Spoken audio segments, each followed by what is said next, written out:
I get real antsy watching groups. You know, I mean, it's got to be good for me to stay, and even if it's good, I just get real antsy. You know, if it's too good, I don't want to. Either I'm jealous or I'm inspired. You know, either it's too good, and I'm thinking, oh, I can't be better than that, or I'm thinking, fuck, I could. Oh man, or if they're so good, they inspire me to do better. You know, so I mean, it's like a regular thing that I leave early. I didn't, last night for T-Model Ford, man, it was the only thing. I stayed for like 2 fucking hours. I couldn't get enough, man. It was like 100 years of soul from coming out of this man, you know. He's 89 years old, but like, it was like, whatever power he had was just coming right up out of the ground, man. And he had like this huge smile on his face, and he couldn't stop playing, man. After 2 hours, he was like, I ain't even done with you yet. You know, they had to tell him, they'd go up to him and literally tell him to stop playing. And it's that hill country blues stuff where it's all like, practically all like 1 chord or no more than 3 chords, but like sometimes it's just 1 chord for fucking ever. And it's like these little intricate funky riffs, man, and it just like, it blows my mind. And like, and these kids, they don't get it, you know. They're so easily impressed by flash, you know. It's something more long-term than that, something more real than they're old enough to deal with, maybe. I don't know. But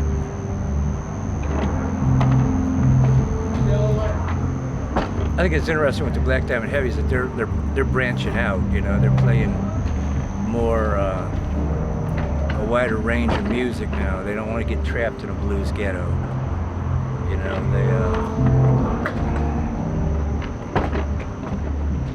where was I, Paul? It's been 2 years ago. T-Model Ford, yeah. 2 years ago, we started touring. They're taking care of him by doing it, you know. They're taking him on the road so he can make some money and play. And he's like an orderly, this guy. Steve had to tell him, okay, it's time to stop. That's what the guy who booked it thing said, that you're gonna have to tell him when to stop.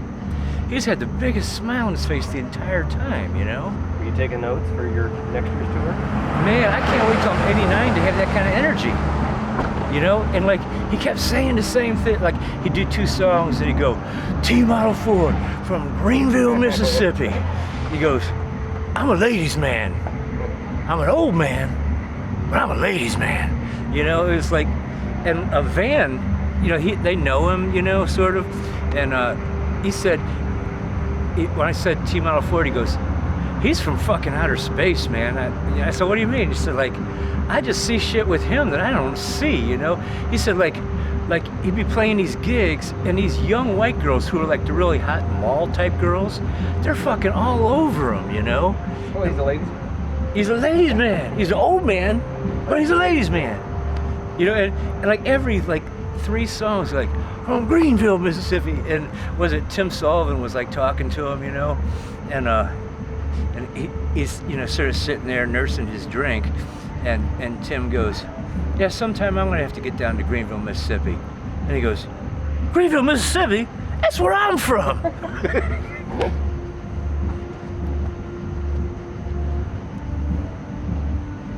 I've been doing a lot of thinking. How about I tell you what I've been thinking about? You know, because I was thinking about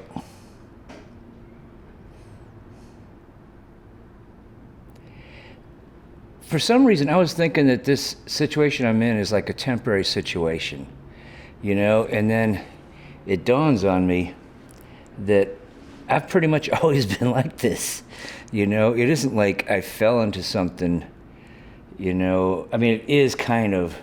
But I look back on it, I remember when I was down in the Dinosaurs in 1978, I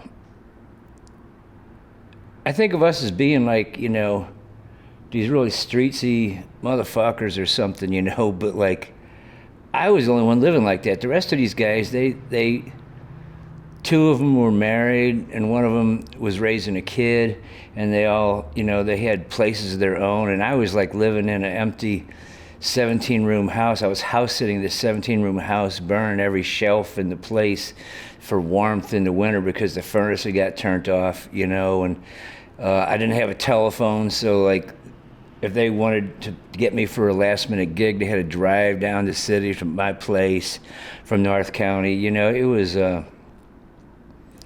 I've always been the one who's been like this, you know, and I mean, for a while, there's been different times, periods of time where I've been involved with some woman, you know, and I lived more like a real human being then. And, you know, in the 15 years I was house painting, I guess I kind of lived like a human being. But all the time prior to that and after that, I've been living like I'm living now. You know, I nobody really ever taught me skills, you know, to like be a real grown-up and shit. My ex-wife, in a way, kind of raised me, you know. It's like I didn't know what it was like to travel around and stay in hotels and stuff like that, you know, until I was with her. And, you know, I never ate certain kinds of food until she was like upper class Jew, you know, and I never knew about a lot of stuff until I got with her. And I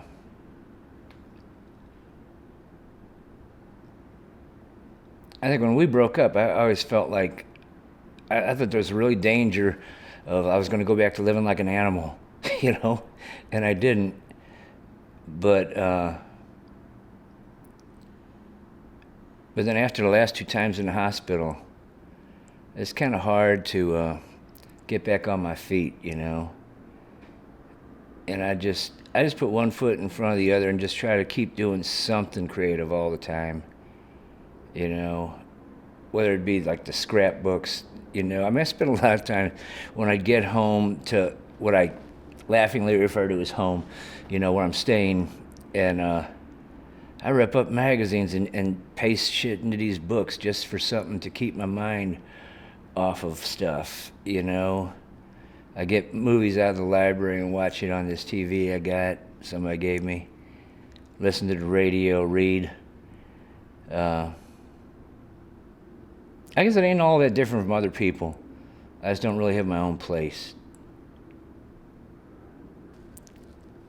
It's fucked up. Here's my stuff, you know. I mean, this shit here belongs to some girl who worked here before who was going to come back for her stuff, and she didn't. This shit back here is mine. This is my whole record collection, and right now it's like 95 degrees in here, and I'm expecting my whole collection to like turn into some like, I don't know, what do they call those, ink blot tests, Rorschach tests, you know, whatever.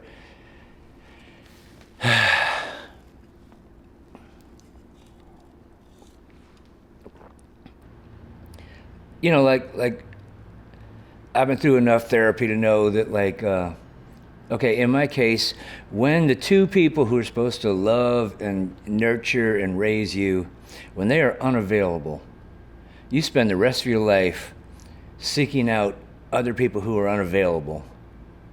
Because it's like, if you could win over an unavailable person, it's almost as good as if you won over that dynamic duo back when you were a kid. You know, it's like, you know, like I used to I'd write these heartbreak love songs when I was going through more of a countryish period, and people would go, "Why do you always write heartbreak love songs? You know, what's that about? Who are your heartbreak love songs about?" And I'm like, I think probably my dad. You know, it's like Willie Nelson once said, like he wrote his first heartbreak love song after his mom left. You know, it's about that loss that's in the center of it. You know, like. I was reading about this guy who was back in the early 70s, and he set up at Sturgis, where they have that motorcycle convention, and he was like set up a little backdrop, and he was taking pictures of bikers, you know, and like so many of them had "Born to Lose" tattooed on them, or a heartbreak, you know, a broken heart, or like a crown of thorns on a heart or something.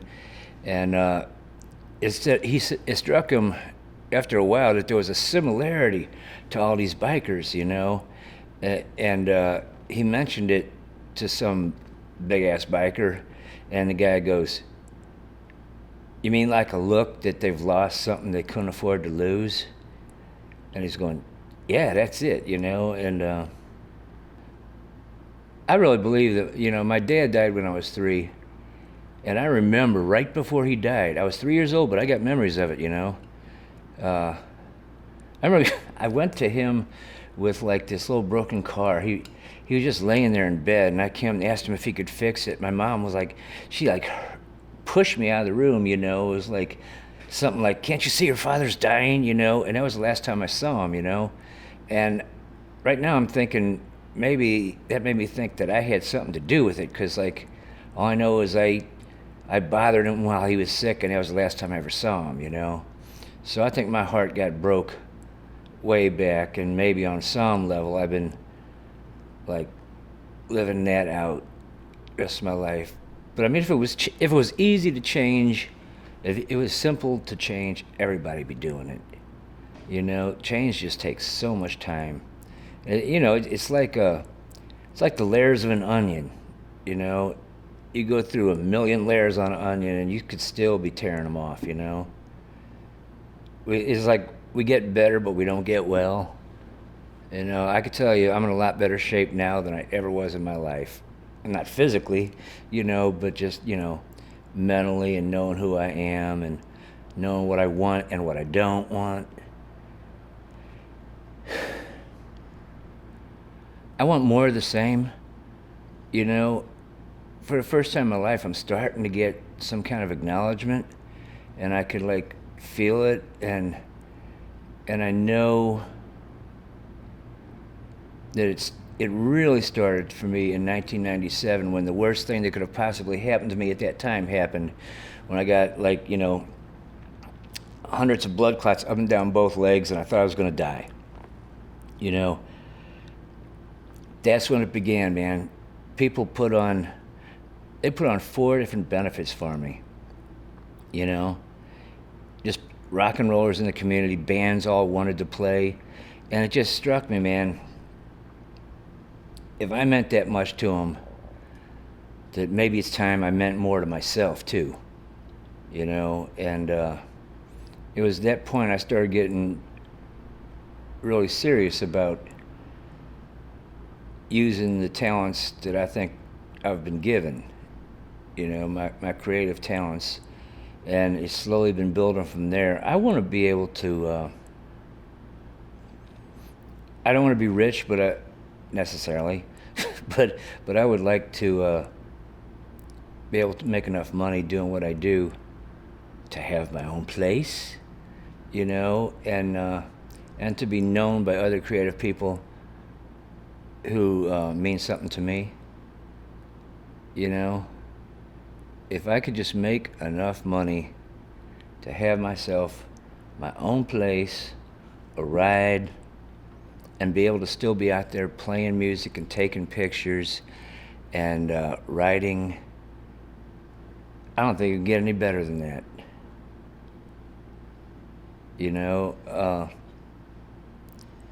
Be good to find one person to love, but I really do have lots of people to love, and there's no shortage of women to spend time with.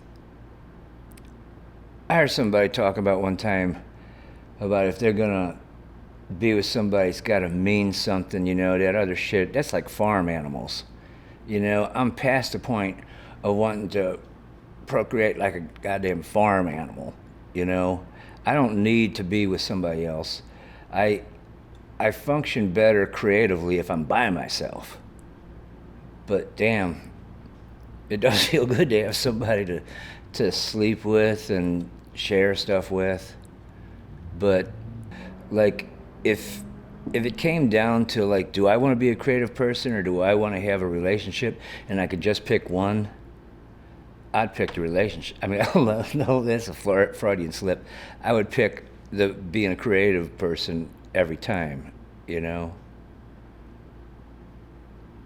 Our friend Rich Farrell, We've been friends since like 1972. We became friends because we were all living in the same building. He was living with some gal, and he was working on the towboats. And while he was out of town, I would his girlfriend would slip down to my place, and we had a thing going. We were in our 20s, you know, and one day he came home and he was like, he's a big guy, and he was like, Bob Reuter, you're the kind of guy I could relate to. And I'm like, how's that? And he goes, the kind of guy who'd fuck his neighbor's girlfriend. And I thought, oh, fuck, he's gonna kill me. And he's like, no, I'm serious. And we went out and got fucked up that night, and we've been friends ever since, you know? And like, we're like real different, but somehow we both operate pretty well in the more female mode of thinking and feeling, you know? So I could talk to stuff about him, talk about stuff to him that I can't talk to a lot of other guys about, you know, like feeling stuff and relationships and that. And he's living down in Florida now, writing up insurance and doing estimates and shit. But we talk on the phone all the time. He's probably one of my closest friends, but I drift in and out of it. But right now I got a lot of people that I could talk to about real things. And man, you know, that's better than money. You know, if you got people that you could like talk to and relate to about real things, you're a rich guy. My creativity laid fallow for a good while. I hadn't written a song in a long time. And then I just decided, like, I could probably go forever without writing a song, you know, if I'm doing other stuff. But if I feel like I need to write songs, and I pick up that guitar and I start messing around with it, and I've got this electric guitar that's a little bit hollow, so you could sort of hear it when you're playing without an amp. And I could play that thing at night without bothering the people I'm staying with. And one week I wrote 4 songs, you know, after not writing one in a long time. So it's going pretty good. I'm shooting more pictures. I'm getting more photography gigs. The creativity is really starting to flow again.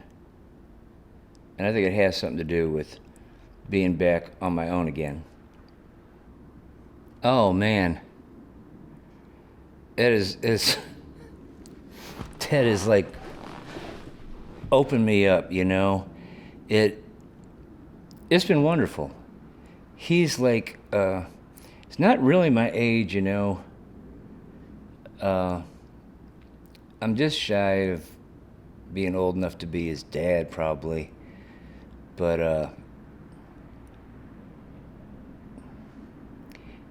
we understand each other. We think alike. Our musical tastes are really very similar. And the fact that somebody who gets as much respect as he gets, and he earned that himself, every bit of it. The fact that he has opened up his place to me, you know. When I first met him, you know, he would say shit, and I just thought he was full of shit, you know. And then one time, when I lost my place to stay and I lost my dark room, he said, why don't you come in and have your dark room in my place? And I thought he was just talking shit, and I thought that was going to be the end of it. And I feel like I'm a member of the family here now, you know. He's putting me on the website. It almost feels like we're some kind of partners or something. And it's really just giving me a shot in the arm. I don't even know if enough people are aware of it for that part of it to give me credibility. But it gives me credibility, you know, when I think about it, being here, you know. Like, if he could do it, I could do it, you know. And he believes in me, and I believe in him. Yeah, and we both like shit raw, you know. We, it's gotta be punk rock, you know. One of the things that, like, he's been given shit for by certain artistic segments of the population is that, you know, he's too crude, you know, and we just feed that part of each other, and that's a beautiful thing. Walking down Cherokee Street at night, knowing that, like, it is possible that you won't be alive too much longer, you know, like anything could happen. Like you could, like, maybe be killed by a member of almost any given race, ethnic group, or whatever, you know. That feeling of being, like, back in North St. Louis, you know, like there's danger in the air and you're, like, walking through it and you're still alive, you know. There's something about it that's, like, pretty amazing. I don't seek it out like I used to, you know, but there's something about that. Families are like almost like a machine, you know. I mean, you have to have certain parts to function, you know, and a lot of fucked up families need somebody to be the scapegoat, you know, and I was the one, you know. I was kind of like, I saw my mom kind of being the butt of a lot of jokes, and, you know, and I was her son, and I was the only male aside from my grandfather, and he kept his distance from me, you know, and they forced me to live in my head, you know. I didn't fit anywhere, so I lived in my head, and maybe I wouldn't have done that otherwise, you know. But I could remember, like, the first creative thing that I was involved in. I had these two cousins who, one was a year older than me, one was a year younger than me. They're two girls, and for Christmas or something, they both got a little Mickey Mouse projector, you know, Walt Disneyland Mickey Mouse projector, and they had these little cartoons that would, like, go through, and you could put on a little show, you know, shining up on the wall or something, and they played with them for a little while, and they got tired of it, you know. And I don't know, I was about, like, 7 years old, 8, something like that, you know, and I got the idea to, like, cut out pieces of cardboard that were, like, just like little strips that you would shove through the projector, and I tried putting Scotch tape on there and drawing little pictures on it and making my own movies to show, you know. And that was pretty fucking exhilarating. It was. I mean, it seriously was. It was exciting for me. Nothing really came of that, but it's the first time I remember. I don't know, they made me who I am. They made me somebody who liked raw shit, because I saw them all, you know, desperately scrambling, you know, trying to go further, trying to, you know, work their way up the ladder, you know, and I just didn't see no point in that, you know. I thought that I saw the wonderfulness of where I was, you know. I mean, North St. Louis was, like, so fucking fascinating to me, you know. I mean, it was like, when I was a kid, you know, North St. Louis was where things ended, you know. Like, when I was a kid, I remember in the 50s, I remember horse-drawn junk wagons. You know, I tell people that now, it sounds like I was born during the Civil War or something, you know.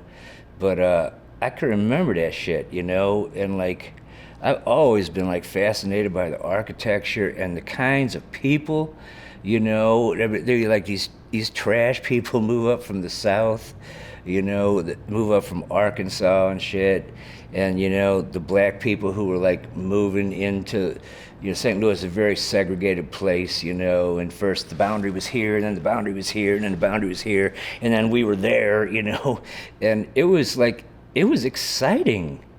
It was like all exciting, you know. And like when my family left North St. Louis, you know, and I had to go to the suburbs, I was like, oh God, kill me now. This is like so boring. What am I doing, you know? And what was the question? I wish I could go back there in some way, but you know, life changes. I'm just glad that I have that experience, you know? I mean, it'll always be in my heart and my head, you know, and those people existed. You know, like when I would see the movie Gummo, I love that movie, you know, and people are like, what are you, sick, you know, and oh, that was such bullshit. Those people don't really exist. Yes, they do. I grew up with them, you know. Yes, they do, you know. Me and my dead friend Frankie, Don Tomasi, we knew each other since we were like 11, and we learned to play guitars together. He learned how to play guitar, and then he showed me the stuff that he knew, and we formed bands together, you know, and like together we became a whole person. And you know, that very first band you're ever in is like a really important one, because that one is sort of like family. When that one breaks up, then you're out sort of more on your own, and you either become part of somebody else's thing or other people become part of your thing. You know, I played for a lot of years where I had myself and then sidemen, you know. It wasn't ever family like that first band. The Dinosaurs, that was like three of the people that I started with when I was a kid, and that one took place when I was like 29 in 1978. And so that was amazing, because we already thought it was over. At 29 years old, we thought we were too old to be playing rock and roll. I mean, you have to think about rock and roll is like, I was around pretty close to the beginning of rock and roll, you know?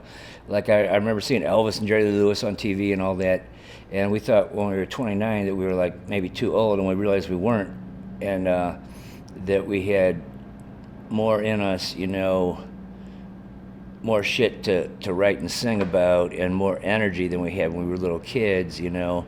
And people all over the South Side really loved the Dinosaurs, and we exploded. I mean, we only lasted like a year and a half or 2 years, but we were one of the first groups to put out a 45 around town. We were one of the first groups to do the whole do-it-yourself, the DIY concept, you know, put out flyers and stuff. We were like a punk bar band or something, you know. We played the stuff we had played back in the garage days in 1966, only we played it more like punk, and that was pretty cool. And I remember when that band broke up, I walked the streets and I felt like I just had nobody tattooed on my forehead, like I didn't exist because that band wasn't together, you know. And so that was like the most important band up to that point.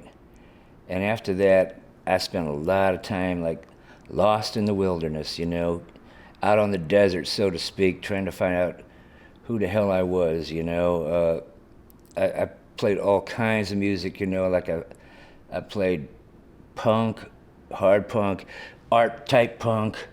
I played country-ish stuff, you know. I was just like, there wasn't hardly a kind of music. I mean, I never got into playing like more show busy type stuff, but, and it was always me doing my songs, but I never knew,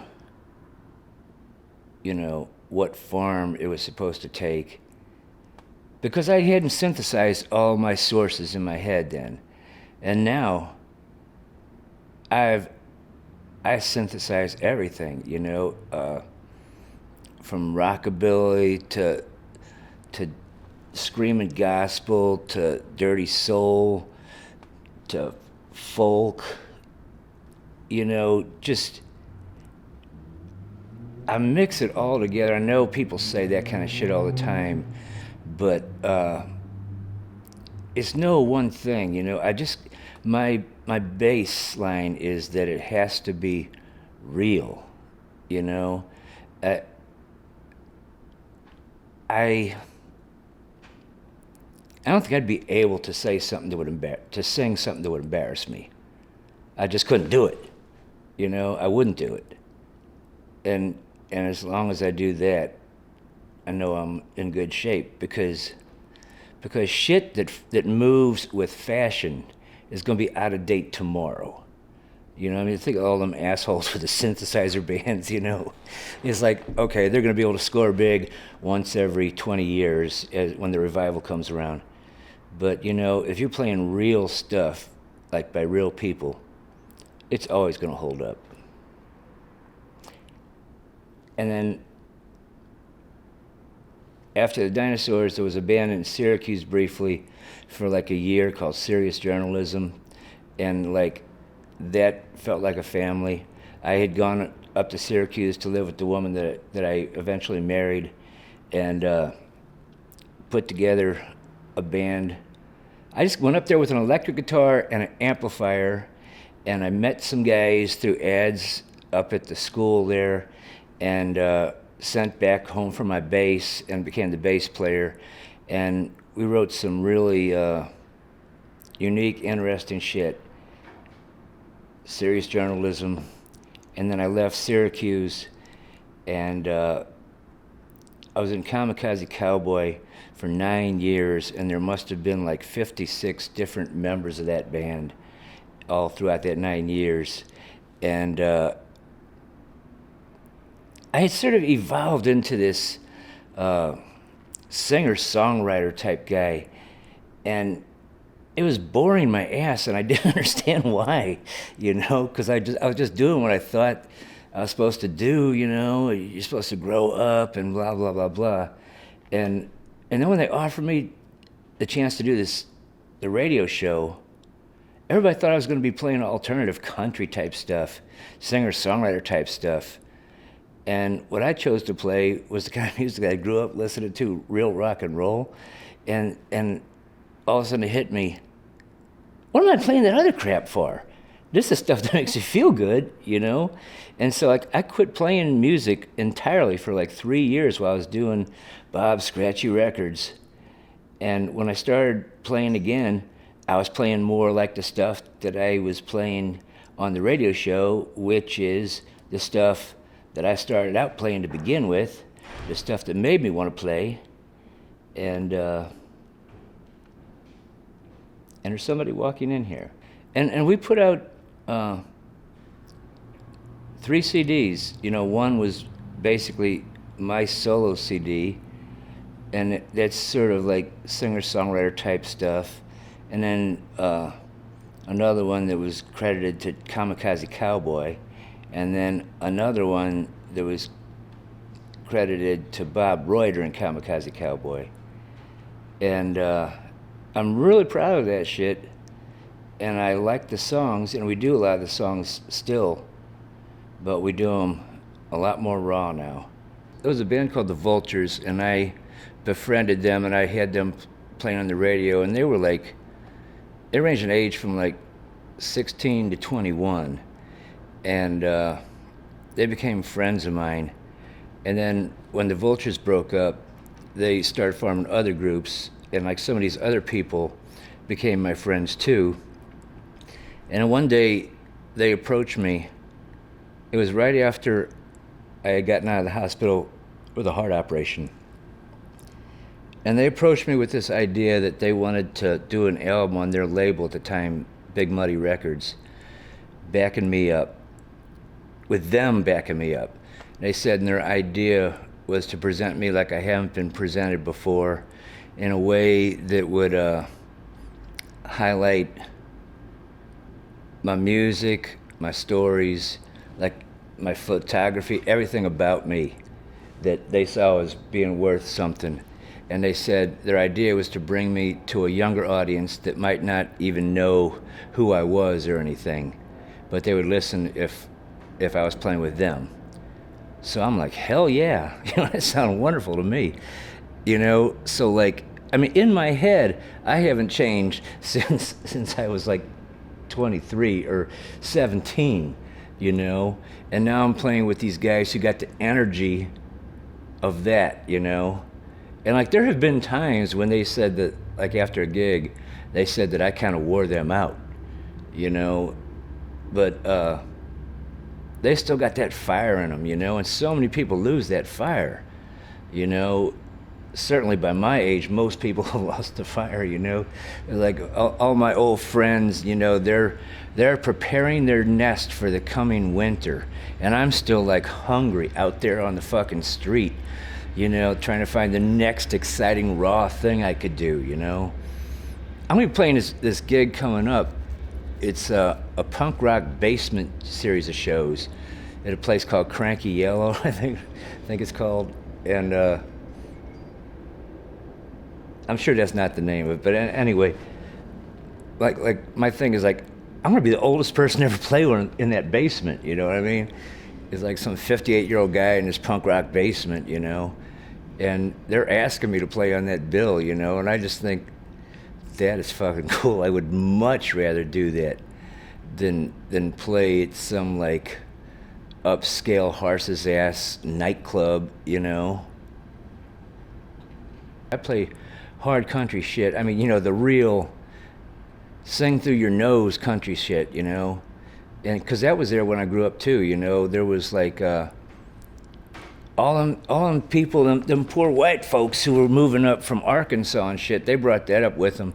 And I can remember they had 3-2 bars in our neighborhood, 3-2 bars being, on Sunday they couldn't sell beer at the time, so they would sell this weak beer, 3.2 alcohol or something, and they would have like these country bands, and those were like the first electric bands that me and my friends ever saw, It was like some guy with a big beer gut and a big old honking nose, and he had like this bass, and the guy, I don't know, he looked at me at the time like he was like 70 years old. He was probably like 40 or something, but and he had Russ written across his fretboard, and that just like cracked us up, We said, let's go down and hear Russ play, man, and like we kind of made fun of him, but it was like fucking exciting, to hear that sound of like drums and a live bass, that was like crazy cool. And then there were like storefront churches where they had electric guitars and drums in there, God, that stuff was exciting, So I still play country, but, it's like the kind that more tasteful people hate. Like I grew up in an area of North St. Louis where like, it was like battle lines, It was like the civil rights movement was like really cranking up, and black people were like reaching out and like trying to break out of the trap they were in, and forcing their way into other neighborhoods, and God knows that was fought against, and it was dangerous to be out on the street, and sometimes now I'm walking around and I see older black men who are about my age, and it always strikes me when I see these guys and I recognize them as being my age, that like back in the day when we were in high school, if we saw each other out on the street, man, it would be like there would be danger in the air, because there would be like this demand for us to like have conflict, and we look at each other now, and you can see it in each other's eyes, You look in their eyes now, and their eyes say, yeah, I know, man. It's like, man, we were stupid fucking kids. you know, but that's just the way it was. But it just, it's so freeing to like be able to see that in each other's eyes, you know? Like all that shit is past us. We don't want to fuck with nobody now, you know what I mean? That's just been really hitting me strong lately. It fed me creatively. It was exciting. It was a culture that I learned about that was like about 1 billion times more interesting than mine, you know? You could play music that really, you know, expresses emotion. You know, it's not how much is that doggy in the window, you know? It's not Mitch Miller on TV. You know, I mean, I don't think the majority of people now could know how crappy music was back then, you know? I mean, well, the majority of people don't know how crappy it is now, but like now is almost, you know, almost super hip compared to then, you know? It was like the twin thing, though. It was like, it was country music and the blues, you know? And they were both, you know, two different versions of the same thing, you know? And I got to be there with both of them, you know? You had like the hardcore country, man, it was like on Saturday afternoons, there was like syndicated country shows all fucking afternoon on Channel 11, you know? And like, we used to just watch it because they were playing instruments, you know, and we'd make fun of it, but it stuck, you know? And that shit, you had that shit, and then you had the black shit, and then you had pop music, you know? And there was a time, it was probably the only time that all of that was getting played on AM radio at the same time. Pop music, country, and soul was all getting played on the same format, you know? That was fucking exciting. That was cool, you know? I mean, music used to be the fucking center of your life, you know, of people's lives. I mean, enough of them anyway. You know, you had a band gig, you knew you were going to have like a ton of people there for, I mean, to hear real shit, you know? And, I mean, you know, it's so hard to get people to come to a gig now. But back then you could, you know? I mean, it was fucking exciting. And people danced, you know? Now they come out and they just sort of stand there and, you know, I don't know. I was at this show, some group, I don't remember who it was, but like all these kids, it was like one of these new garage rock bands. And they were supposed to play, and they didn't show up for whatever reason. Turned out they got arrested and they didn't show up. But like when the management found out that the group wasn't going to be there, you know, for the show, they just went out. I mean, because the place was just jam-packed. And they said, got bad news. They're not going to be able to make it. And all these kids just sort of went, oh. You know? And I was like, what the fuck? You know, back in our day, man, they would have like tore that place apart, you know? It meant something then, you know? I mean, it would have been like a fucking riot. And these kids are like, oh, that's a drag. Well, okay. It's like kids are beat down. They don't feel like we can change the world. We're going to go out there and burn down the ROTC building, you know? They're just like, oh, I want to get a good job and make a good living, and I have to be a good boy or girl in order to do that. You know? It's like, okay, you know? The more music you listen to, the more you're interested in the littlest tiny details, you know?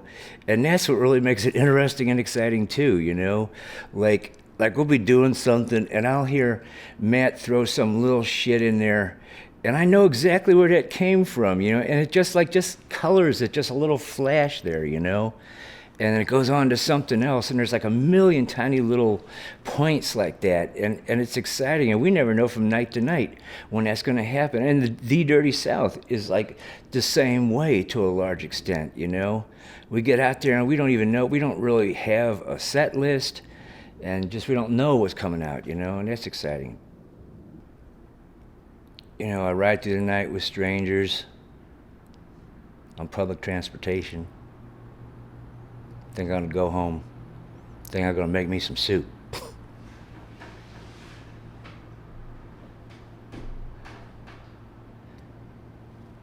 Jerry Lee Lewis, Bob Dylan,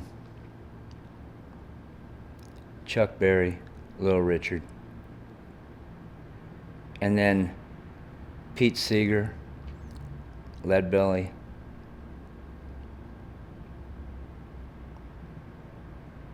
and then a bunch of others, you know, but those were the main ones. And I remember seeing Jerry Lee Lewis on some Dick Clark show. It wasn't Bandstand, he had a show on that was on at night, and Jerry Lee Lewis came out, and like, I was like 7 years old, and I just saw him, and I just thought, oh my God, he's a crazy man, you know? I mean, he scared me, but it excited the hell out of me, you know? He just looked like he was nuts, and he had that stringy ass blonde greasy hair, you know, and he'd be like throwing his head down, and it was like, look at these squiggly yellow curls, and we had black and white TV, but somehow I knew it was squiggly yellow, you know, and he has like some leopard skin jacket on, and he was just like pounding the fuck out of that piano, and like there was flames shooting up during Great Balls of Fire, you know, and I just thought, oh my God, you know, what the fuck? Like, Elvis was cool. I remember seeing him when he came out, and the Beatles were cool too, but none of them scared me like seeing Jerry Lee did, you know? That was crazy. And the other thing was having Chuck Berry. He was from St. Louis, you know, when that whole English, you know, invasion thing came, they were covering a lot of Chuck Berry songs. And we knew Chuck Berry was from here. We saw him around town, you know, saw him on the street, you know, and so like that made what these guys in England were doing not so far away, you know. I mean, they're just covering songs by a cat from St. Louis, you know, and so like, we're from St. Louis, you know, what the fuck? It's just kind of fucked up. This is like a typical, not necessarily typical, but everything about this gig. The place is called the Foxhole, and like when I was advertising it, I unconsciously I posted it as the Rat Hole, you know, and I didn't even notice it, you know. And somebody said, "Well, that's just a subliminal thing, you know. You dealt with enough club owners." Anyway, it was opening up for two like fairly well-known in the underground bands, you know, like more legendary bands than commercially popular or anything. But it was supposed to be a big deal because it was people who like our kind of music, and everything fucked up. You know, from the minute we got in here, there was like a problem with the starting time, and they had booked 4 bands to play it, and it said on all the shit that I got looked like we were going to play second, and it fucked up, and they had us opening up, and there was like literally nobody here when we were supposed to open up. And anyway, make a long story short, wound up not playing it. He offered a spot after the headliners, but I just thought, that's fucked up. That's going to be like 2 o'clock in the morning or some shit, and everybody's going to be leaving because the headliners are gone. And you know, these young girls in their 20s were just like saying, "Come on, Bob, stick around, you could do that, come on, ain't no big deal." And I'm like, I know I'm really immature, but I'm trapped inside this 58-year-old's body, you know? And like, I'm 58 years old, that's 2 years away from 60, and I don't want to like stay around here till 3 o'clock in the fucking morning, you know, with the chance that maybe we'll get to play. That's stupid, you know? So, I don't know, the way we left it is there was no hard feelings, and The guy slipped me $25 anyway. I had to ask for it, but I needed the money. So that's what happened. And I don't know if this is something you're going to be able to use in the documentary or what, but I thought it'd be like, this goes on a lot, you know. Believe me, it ain't all tinsel and glitter. It can be, a lot of it's just fucked up stuff. It feels undignified, you know, especially since I've been playing for 40 years or some shit. You know, it just seems like, I don't know, the rest of the band, they'd like hang around and do it just to be playing, you know. But it's all fucked up. It'll be okay tomorrow, though. And we'll do it all over again somewhere else. I woke up yesterday, hear some like loud talking, and I peek out my bedroom window, and there's two black guys standing on the back porch. And I'm thinking, what the fuck? And I tried to call Joe, and he answered the phone, but there was a baby screaming and crying in the background, so he couldn't talk. So I got to the back porch, sort of like, what's going on? And this real big Irish guy wearing like a jumpsuit, like a mechanic's shirt thing. He goes, I was told you were going to be out of here by yesterday. And I'm like, well, I'm not. And you know, we kept on like rehashing this, and like about the fourth or fifth time, he's going, no, see, I was told you were going to be out yesterday, you know. And I was falling to the point like, because I just woke up, you know. And this is over at Joe's. At Joe's, yeah. Yeah. And I'm like, the fifth time he goes, well, I was told you were going to be out yesterday. I went, well, I'm not, and I don't have any place to go. You know, it was so weird, you know.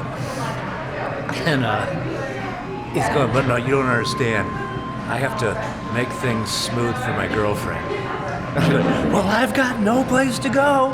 It was like, you know, and like, you know, I'm taking like an antidepressant, you know, and I just woke up, and like instantly my mouth gets so dry I can't even talk anymore. And he's going, "What's wrong? What's wrong?" And I'm like, it was kind of sad.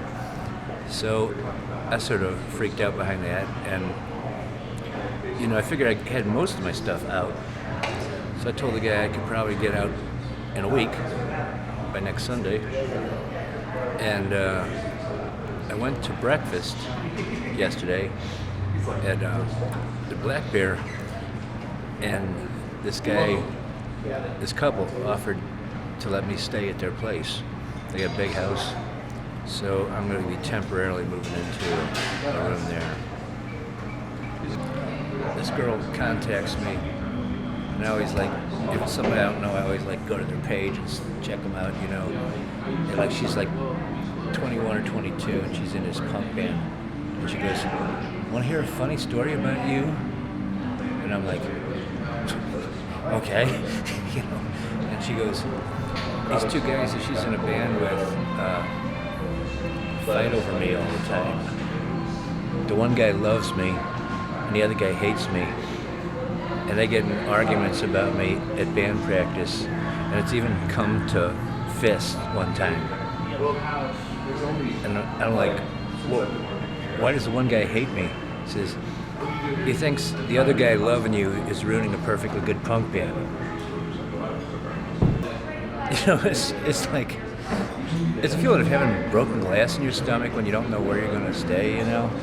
I mean, I know where my shit is, but Tom Hook said, you don't want to leave that shit back there all year long. And they're like, why is that? And he's like, you can't imagine how hot it gets in there in like July and August, you know, your shit's gonna melt. So, I don't know, more will be revealed.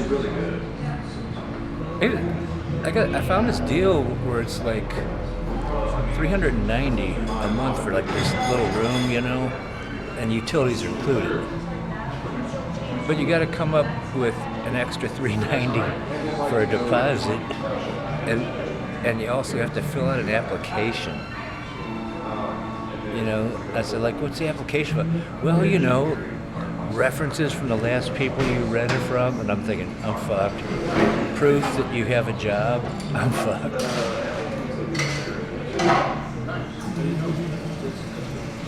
But I could probably get somebody to say I'm working for them. But you can't put that in the thing.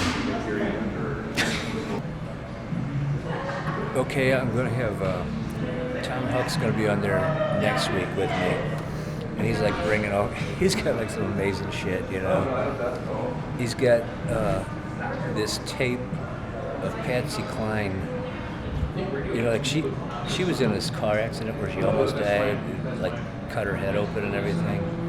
And then she got better and then later died in a plane crash. Well, they found this tape that was recorded on the road 15 days after her accident, and it's incredible, man. It's like, but she's playing for like these hillbilly folks at the time.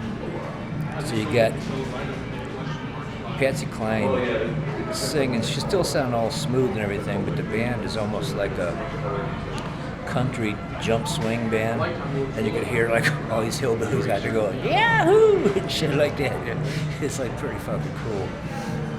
It's there's even like there's a steel guitar solo, and then a sax comes in. It's like playing like this sort of jazz thing. You know, it's like she had a fucking jazz, sax player with her on the road. That's pretty weird. Not comparing myself to Bob Dylan, but like he has the same songs, and then he does them with like all these different groups that he puts together, you know. And like every time you do it, it just takes on the flavor of whoever it is you're playing with, you know. And Alley Ghost is cool because they're definitely not stiff or perfectionist or anything, you know. It's just like everybody has their like crazy ass little part that just comes in and like covers the song, you know. It's hard to explain, but like The Dirty South does it with more power and more punch and is louder, but Alley Ghost just tends to rock more, you know. It's like because you got Chris Powers on bass, you know, I mean, who formerly played rockabilly, and he's just slapping the bass and just all over it. Matt, you know, he like fucker hops up and down like he's crazy, you know. I mean, it's almost like he's dancing some bizarre dance. And you know, like, the whole thing just like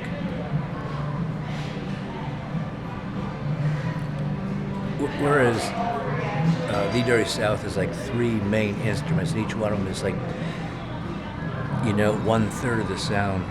With Alley Ghost, everybody's just this little part of it, and together it unifies and makes a bigger punch, you know. And for some reason, it's even more danceable than the other bands I've been in, just because it's more rhythmic, you know. And I don't know, I just love the fact that they seem to love the songs. That's got a whole lot to do with it. They really seem to like the songs a lot. And then when they released the CD and got it out to all these kids, and we started playing, and like these kids are like singing along. They know the lyrics to songs that I wrote 30 years ago. You know, like Rock and Roll Moron. It's a song I wrote 30 years ago when I was fucked up. And now like these kids who are like in their early 20s are singing Can't Close the Door on This Rock and Roll Moron, like it means something to them, you know. It gives me the format or whatever to create this little world, you know. Like I play music, a pretty wide variety of music, but my whole objective is to create this little world that's like more of an ideal world to me, and it's just it's populated by ne'er-do-wells and losers and misfits and people who like are going through deep sexual confusion and just, you know, people who are like so damaged that, you know, that it's not funny but it is funny. You know, and I mix it in with like garage rock, you know, stuff that people know of, you know, like California Sun by the Rivieras or, you know, something like that. But I'm able to get a hold of these records that like nobody's ever heard of. They were not hits. A lot of them were just sort of vanity releases, you know, just oddball stuff, but stuff that rocks in some way, has an edge to it, has sort of a, in some ways it's like really sexual music, you know, and some ways it's angry music, you know, but just so it has some grit and balls to it, you know, I just picture this little town called Palookaville. It's like this little brown and gray town somewhere in a nameless Midwest, you know, like from the 50s, and you know, not unlike the the area I grew up in, you know, just this little town where things are not all polished up and shiny and nothing like what you see on TV and in magazines. Just a gritty little town of real people who are oddballs, and you know, I mix the music together from punk, from garage, from gospel, you know, like wild gospel, screaming soul, crazy ass rockabilly, and you know, and I put some stuff that's like a little bit more smoothed down in there, but it's still odd stuff, you know. I just love being able to create that world, you know, and I string it all together by just calling up in my mind every oddball crazy DJ that I ever heard on the radio, and maybe sometimes taking it a little bit further than that, you know, just almost go in stream of consciousness or something from song to song. Sometimes I don't say nothing. Sometimes I don't even know what the hell I'm saying. Sometimes when I'm done, I sort of come out of that room and I think, what the hell? Did I kill anybody? Did I hurt anybody?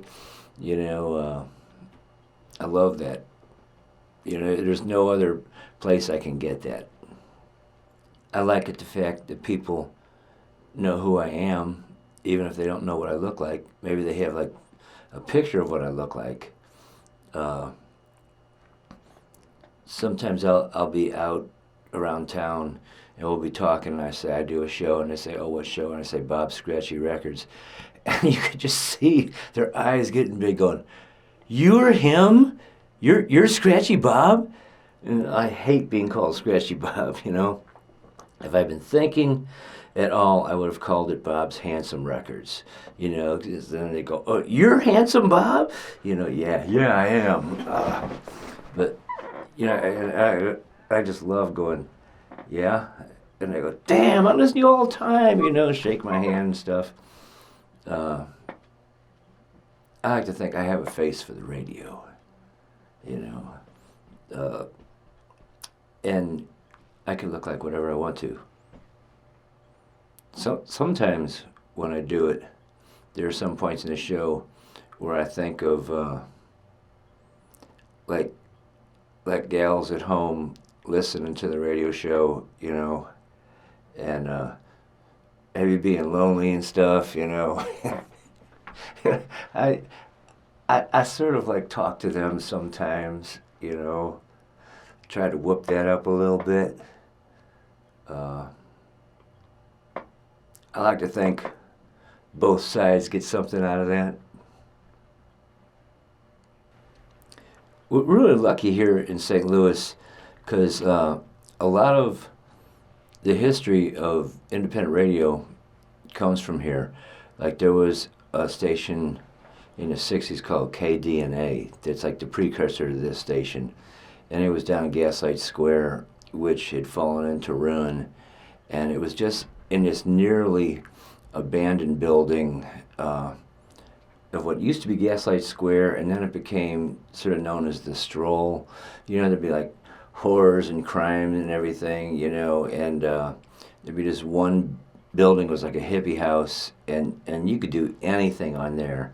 And honestly, it wasn't very good radio, but it was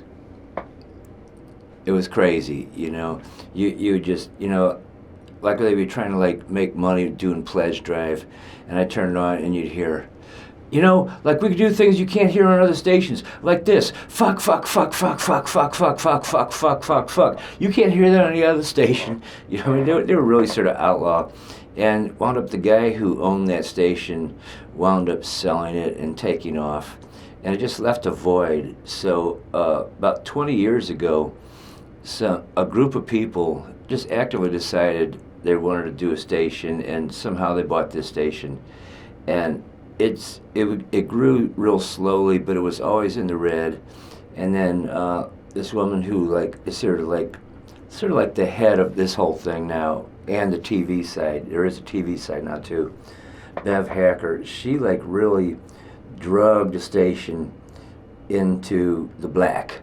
You know, I mean, and ever since then it has been slowly getting more and more organized. But like, this place is really an impressive deal. It's like we've lost government funding, you know, through like all the politics of the Republican era and all that, and so now it's like not government funded at all. I think it's less than 1% government funded.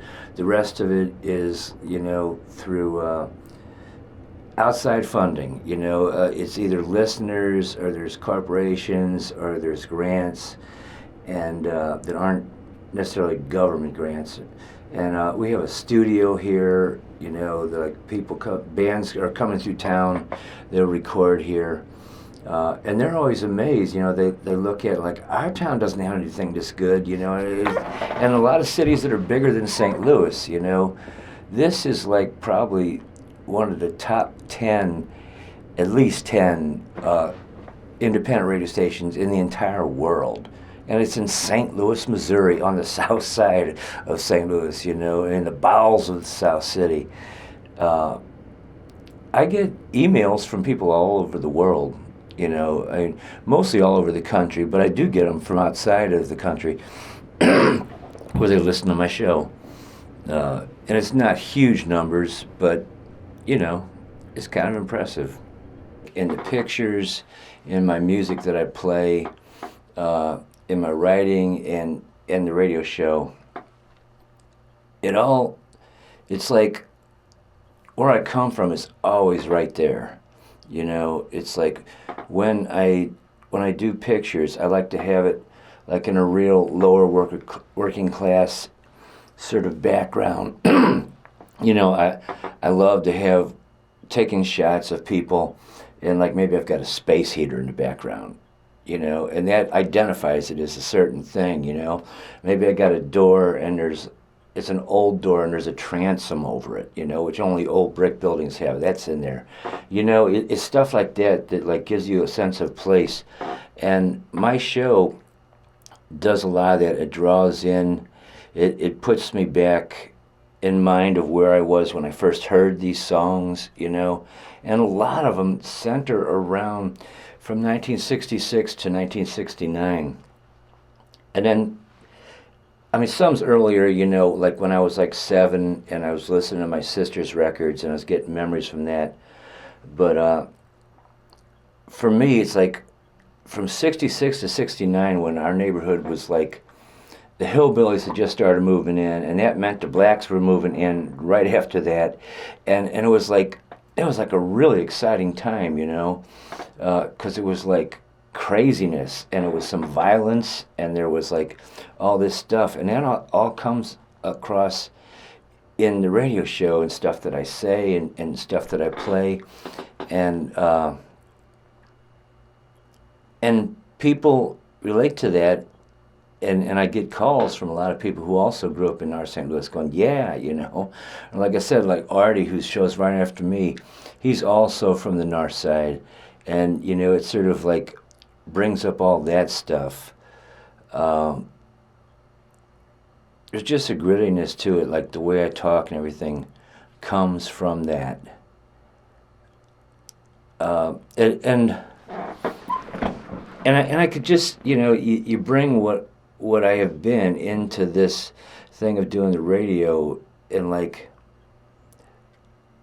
I love it. When I first got on the air, I was like really immersed in this one group of people who were like rock and rollers in the area and artists, and there was a lot of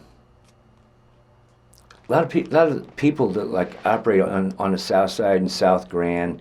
There was a music co-op group, called Rooster Lollipop, which was sort of code for cocksuckers, who like would had 10 bands that were all members, and they'd throw their money together and put out albums by each group one at a time, and they would have benefits for Rooster Lollipop, and there was like this organized thing, and I was just like falling in love with it, because like I've lived other places where it's just stark, like on the north side, a lot of times it just looked like Europe after World War II, and it's just like burnt out. The south side now looks like the north side used to look, and like there's more trees. There's just trees every place, which makes it crazier in the summer. There's thunderstorms, and trees get tore up, and branches get like broken off. Huge branches wind up in the streets and everything, and it's just all craziness. I remember one period where like the power went out for 3 days, and they were like, removing branches from everywhere, and you could just smell this hot smell of ripped up trees hanging in the air like pollen or something. It was like just created an atmosphere. But like when I'm talking about the south side in particular on the air, I'm keeping in mind all those people who don't live in St. Louis, and maybe just have a picture of St. Louis as being nothing. I'm telling them, seriously, you don't know, this is the Garden of Eden. This we call this a telephone, and we're shutting that off. St. Louis is the Garden of Eden. It's like this world of burnt out buildings that are crumbling, and there's new construction being done, and there's like rehabbing of that being done in like a really humid, sort of very hot in the summertime, very cold in the wintertime sort of thing. But like it's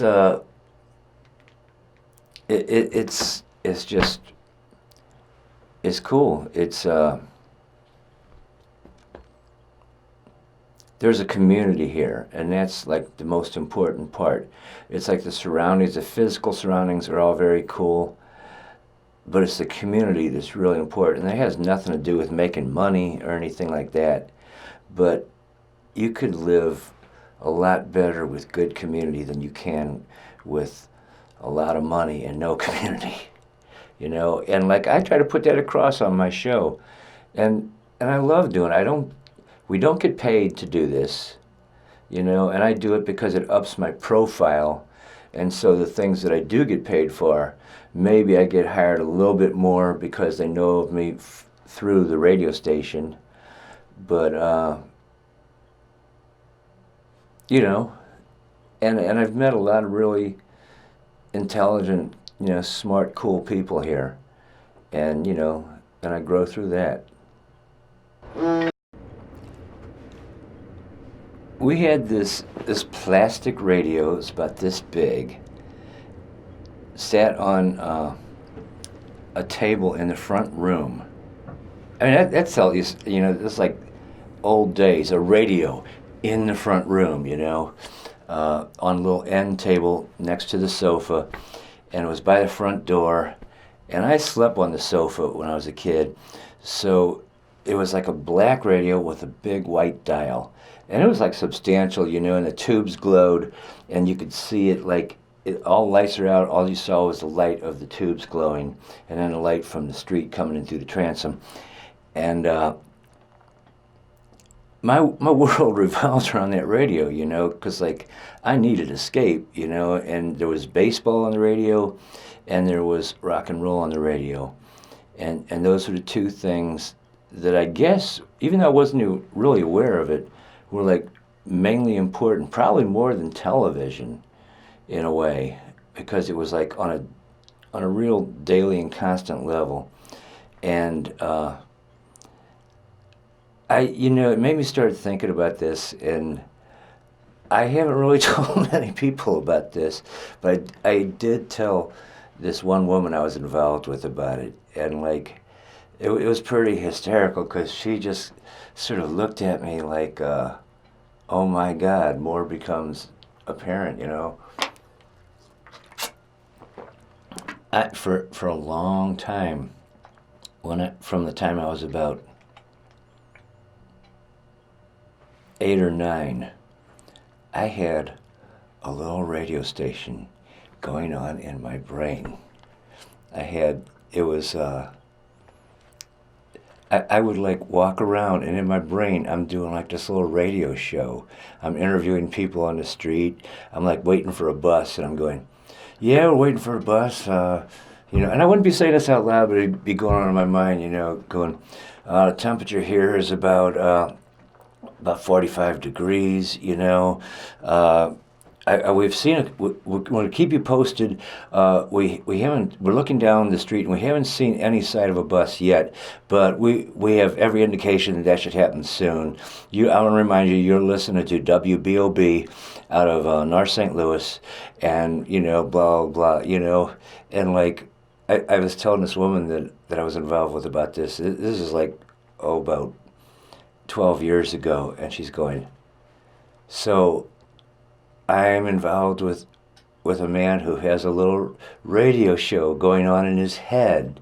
And I start going, and we're talking to Denise here. And Denise, what do you think about being this close to someone, who has a radio station going on in their brain? And like, she just like laughing and turning red and going, like, get out of here, but I mean, it was like, I just wrapped up in the idea of radio to that extent, I mean, it wasn't like I was crazy. It wasn't like, the neighbor's dog was broadcasting to me to kill people or anything like that. But I mean, it was just the way I thought, and it was something about, if I could do a radio show, this would be really cool because I could create this little world, and it's got to be better than the world that I'm in, and that's it. Is that something like you were looking for? My fellow broadcasters at that point were like sock monkeys and such, And come to think of it, there's a lot of my fellow broadcasters right now that aren't that much different from sock monkeys and such.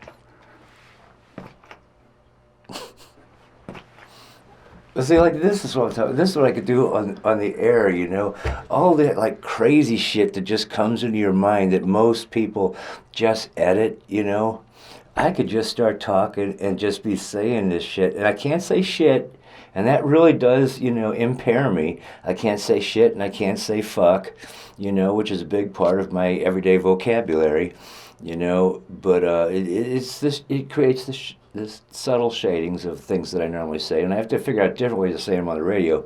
But man, sometimes I just like start talking, and next thing I know, it's just stream of consciousness, and I don't even know what I'm saying. And if there is somebody else there with me in the room while I'm doing the show, I'll look at them, and they're just like folded over in hysterics, trying not to make any noise, because it won't get on the air. But they're like, I can't believe you just said that, and it's not like it's like something horrible. Although, like one time, I did.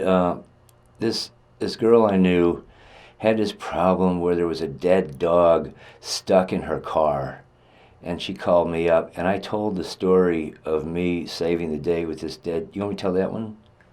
Okay, this gal I knew, she called me up, and I told this whole story on the air.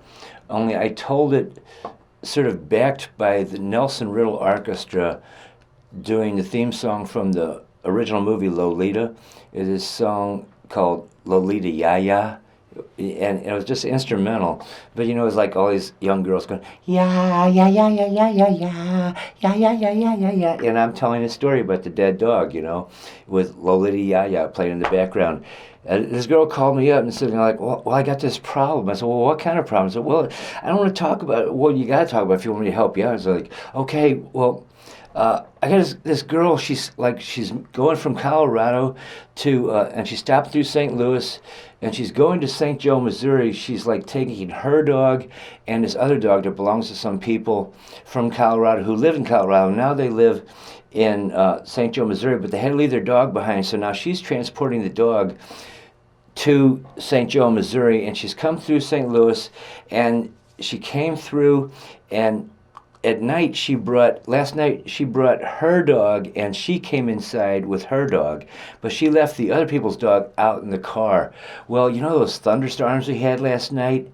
Well, this is an old dog from Colorado, and I guess he wasn't used to thunderstorms, because when we came out, we think he died of a heart attack or something, but he had curled himself up into a ball on the floor on the driver's side of the footwell there, and by the time we got him, rigor mortis had set in, and he's like perfectly fit to that space, and we can't get him out of the car. You've got to help us, because she can't drive to St. Joe with a dead dog so that she can't touch her pedals, so I'm like, okay, take care, and I'm like Harvey Keitel from Pulp Fiction. I'm the cleanup guy, and they were doing construction here at the station at the time, and I stopped by here, and I got a pair of work gloves, and I got a respirator, and I went over there, and I was like, put on my work gloves and my respirator, and there was this dog, sure as hell, it's just like frozen in this spot, yeah, in the background,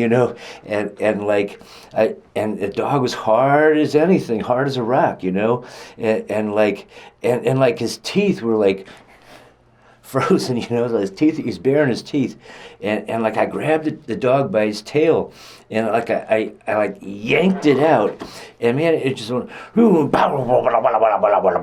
like a sore lid that somebody just threw it, and it flattened out, and yeah in the background, and we had to get 2 trash bags to put the dog in, and we had to take it somewhere, so there was this dog pound, and there was a dumpster behind the dog pound, so we drove it over there, yeah in the background, and we dumped the dog into the dumpster, and that was it. That's how I saved the day.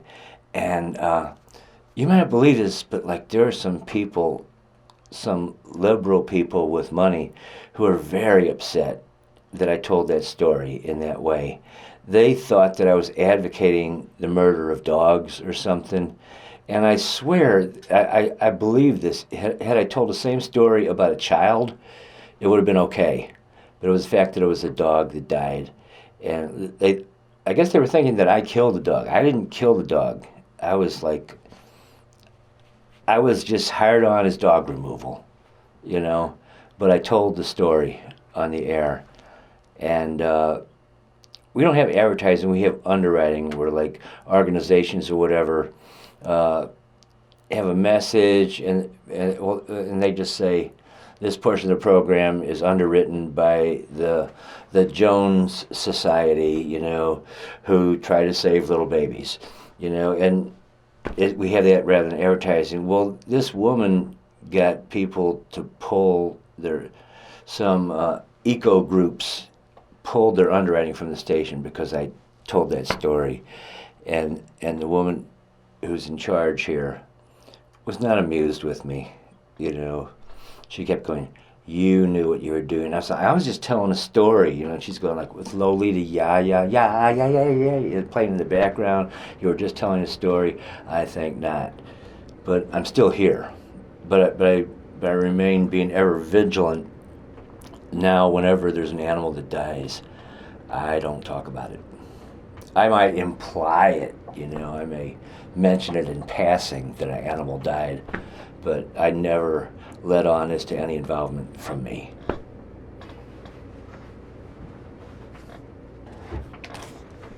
Yowza. This is Bob's Scratchy Records, and oh, what a mess we are. Here we go. This one actually, folks, I used to play this all the time, but then it fell over one time while I was in the studio, and I'm on this little chair with rollers. I think they call them casters, and the casters rolled over it, and it just like about broke my heart. But I'm gonna play it to see if it'll play, you know. But it might be way too scratchy, or it may just not even take the needle. So, boy, I hate it when you can't take the needle, don't you? Anyway, here we go. Well, I'm gonna drop it down here, and we're gonna see what happens. Oh, Yeah. it's awful scratchy. I don't know. Here we go. It's coming onto. Just don't know. Just don't know. Just don't know. Just don't know.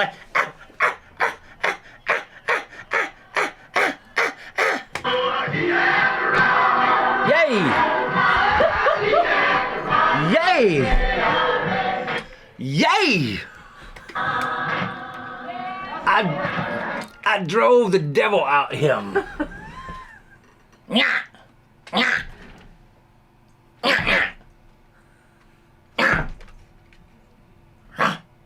Anyway. Oh, geez, where are we now? Where are we now? Things are really getting a little bit weird. I don't know.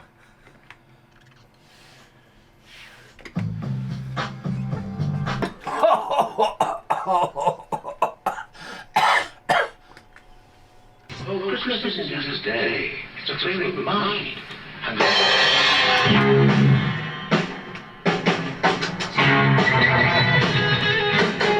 Here's a little thing that's gonna please ya. Just a little town down in Indonesia, Bangkok. Yeah, Bangkok. Too sunny, Yes, yes, yes. Okay, there's what I'm gonna say. Okay, there's a pal of mine who's a pal of mine. There it is again. Is that what it is? A pal of mine? What was it? Palindrome. Palindrome. There's a palindrome of mine who's at home. He's making gingerbread cookies today. Yes, yes. Doormat is at home wearing a little frilly apron and making gingerbread cookies. And he's got this thing for the Lester family. And so I wanted to play him. I won't play very much because, you know, I don't want to play anything weird on this show today, okay? But this is the Lester family who had a little recording studio down on 39th Street on the south side. And Matt just loves the sign. So here it is, Matt. Here's the Lester family. That was the last note of it. Here's another one coming up.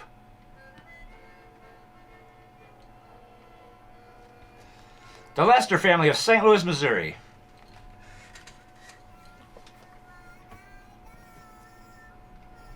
He used to tell me every Christmas I'd wait and I'd go through all the presents, and there was no baby gun there. And every Christmas I'd break down crying. And my mom would say, "You're not going to be happy till you put your eye out." And I just, you know, but I never got that, you know. I never got that. I never got that BB gun, and it troubled me all the rest of my life. And I really think that that's why my life went the way it did, you know, because like I could have been happy like everybody else, but I just felt incomplete, you know. And I went on and I got jobs, you know, go nowhere jobs, and I lost them, and you know, I lived with a couple of women and lost them, and you know, and I got married once and lost her, and you know, I had a pair of socks one time and I lost them, and I was just going on, and you know, I got into therapy. I did. I got into therapy. I was in one of those 14-step programs, and I started going. After the step 12, there's a step 13. That's where you start making it with women in the group. But never mind. So I started going to therapy, and I talked to this doctor. I said, you know, I've tried pretty much everything, and I just my experience is that I can't be happy. I just can't be happy. And he thought for a while, smoked his pipe, I said, I've tried everything I know, and I just can't be happy. And he looked at me finally, and with a real look of assurance on his face, and he turned to me and said, "Have you ever tried putting your eye out?" And I thought, oh my God, my mom was right. My mom was right. I don't know. I don't know. Wow, wow, whoa! Whoa! At the children's table. Whoa! That was St. Louis's own Chris Best. He used to play in local bands like Enormous Richard and a few others. Played in Kamikaze Cowboy for a while, and now he is playing with Southern Culture on the Skids. They don't generally have his picture up. He plays keyboards in the background, but that was his solo album, and I don't know where it's available, but it's out there. Anyway, okay, this is a once-a-year event. Kamikaze Cowboy did a song. It was my personal turning point because Kamikaze Cowboy was one of them singer-songwriter bands, and then this song was the turning point where I turned back to rock and roll. Anyway, so this is Kamikaze Cowboy's Christmas attempt here, and it's written partially, at least, by Irving Berlin. So here we go, and I could play it on the radio because it's not available anywhere. I can't make any money off it, just like the rest of my life. Here we go. Oh, see now it doesn't want to play. No, it wasn't that one. It's this one. Okay. I just gotta say, this has all been very illuminating and complimentary, but the problem is it's taken me a while to get used to having you, Josh, here at my side everywhere I go.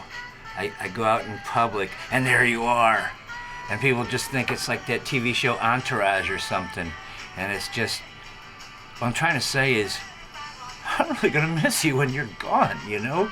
I mean, because it's getting to the point where I can't tell you from me, and it's sort of reassuring because when I look at you, I think, oh, at least I still got some hair, and like everything feels more calm inside me then, and I go, so I have, not only do I have like a beautiful girlfriend, but I'm also married to a beautiful Irish girl, and so it's all like magic to me.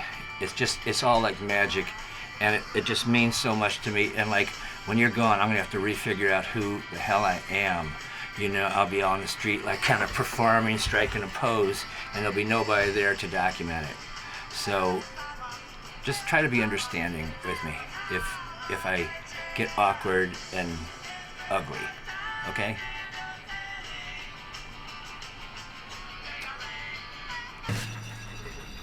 Okay, that was Kamikaze Cowboy, and now I'm going to cue up something else because I am so slick and good here.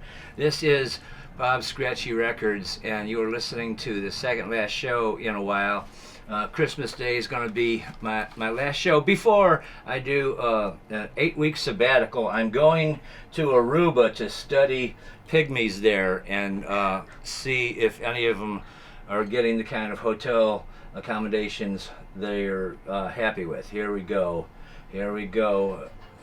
Yes. It's 3 o'clock in the great American Midwest. You're listening to Bob Scratchy Records on 88.1 KDHX.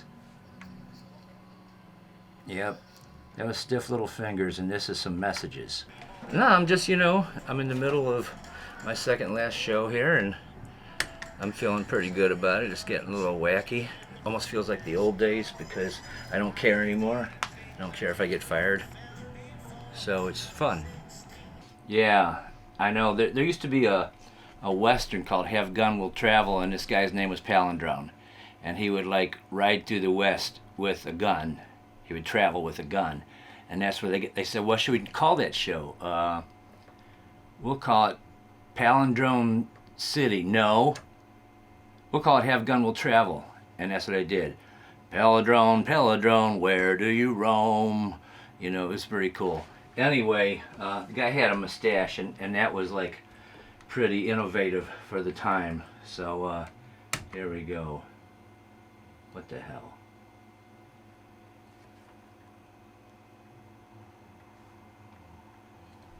There was nobody that I connected to in my family. The closest person I had was my grandma. And she felt physically real distant, you know what I mean? She's an old lady, and she was upstairs, and she wasn't one of the 7 people in the rooms. And I just learned to disappear, you know? I learned to disappear, and I learned to,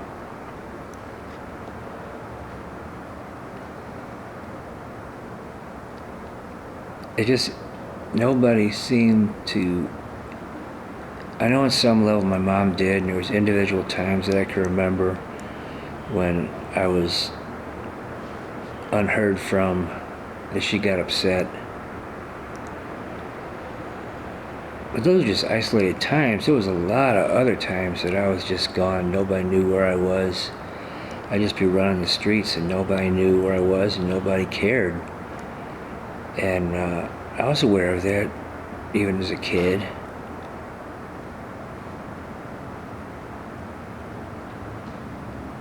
You know, with that many people, growing up with that many people, and the whole time I knew that I was like on my own. And there was nobody, there was no role models. There was no role models to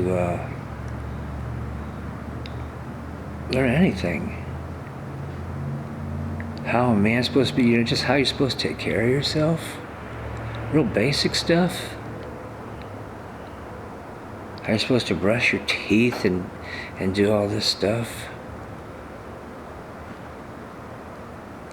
I mean, there were token times that they tried, but they didn't try that hard, you know? I wish they had. Because there's a lot of stuff even now that I don't, you know, it's like, get a grip, you're an adult now. But I'm still alone, and a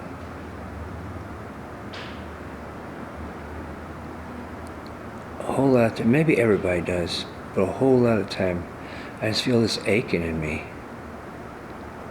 You know, this knowing. And that's like my weakness and my strength. Just the knowing that we're all really alone. And a knowing that, like, because I was alone, I got to go out and had adventures that, like, other kids my age wouldn't have had. On the other hand, I'm always fucking broke. Because when I do get some money coming in my own way, I try to use it to, like, make myself feel better.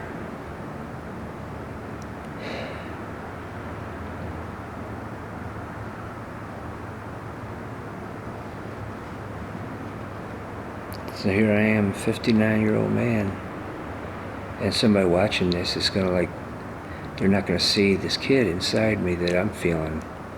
They're just gonna see this old man and, like, what the hell is he talking about?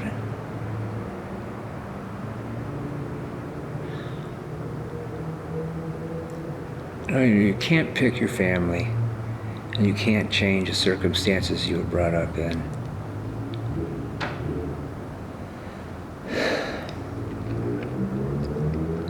So in our ways, we all try to make our own families. And it's part of what I'm kind of getting here at Evil Prince. At least it's a place to be. I don't feel that anywhere else. I don't feel it at the radio station. I don't.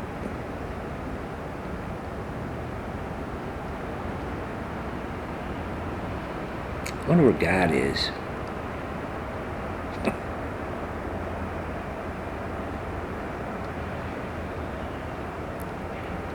if I could just connect up with that, you know. That's part of what I believe in, that like God is something like inside every one of us.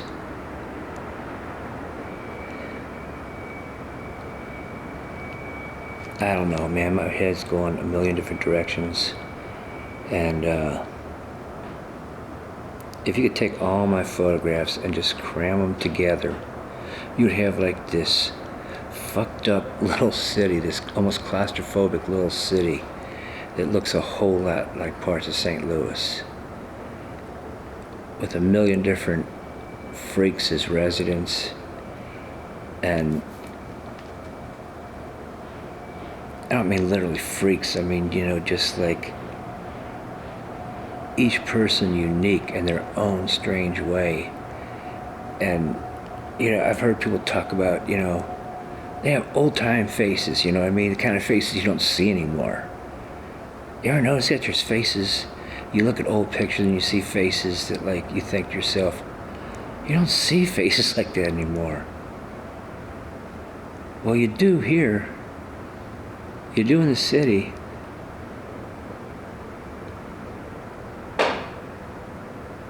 It's all pretty claustrophobic, and then at other moments it's like on like this burnt out empty landscape. It all converges.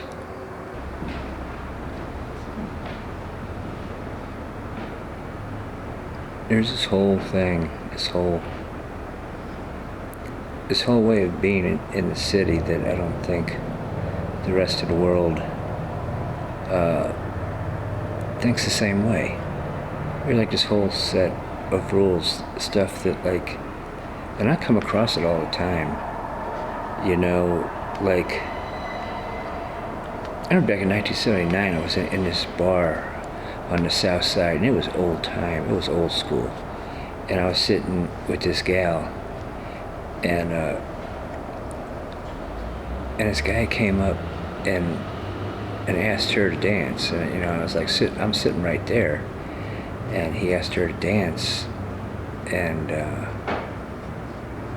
you know, I don't remember if she did or didn't, but like, it really pissed me off, and she couldn't understand that, like, where I come from, that was like, I could have killed that fucker, you know. I mean, I felt like I was obligated to, like, I mean, that he slighted me, you know. I mean, it was like, you don't do that, and he did it, and for me just to let it go, which I did, because I've always like been in this confusion over the way I was raised and the way I know the modern world to be, the modern civilized world to be, you know. I got this friend Artie, he grew up in the same way I did, you know, and there's like this joke, say, what's the difference between jam and jelly? You know, and the punchline is, well, you hear somebody jelly their dick into your mouth, and he about went nuts, man. He was like talking about, he was like feeling like he didn't want to, but he felt like he was sort of had a responsibility to fucking kill me or something, you know, that like, that I would say that to him, you know. And it's like, I'm for real. These are like these unwritten laws that we came up with. I mean, you know, we didn't come up with them, but we came up and they were there, you know.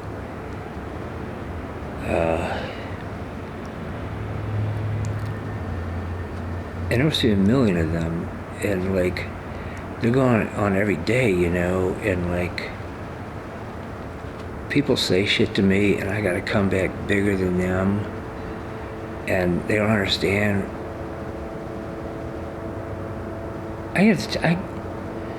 Somebody crosses me, I explode, you know. I rarely get physical, but it's like this fairly big burst, and then generally it don't take no time for me to realize if I'm in the wrong, and I like try to make it right, you know. But most people are so used to everybody holding their emotions in that they don't know what to do when somebody bursts out, you know, because like me, when somebody bursts out at me, I feel like, okay, that's over with, you know. And like, what people don't get is that it's okay to like be angry, and that doesn't mean that anger is going to be forever.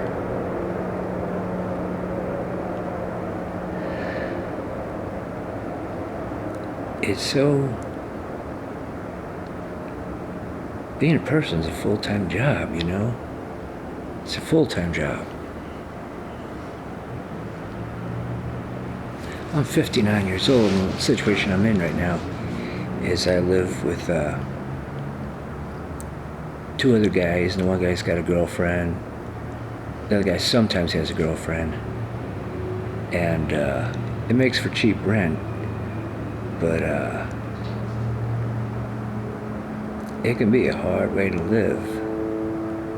I don't know if grown people are made to be living in that close of proximity.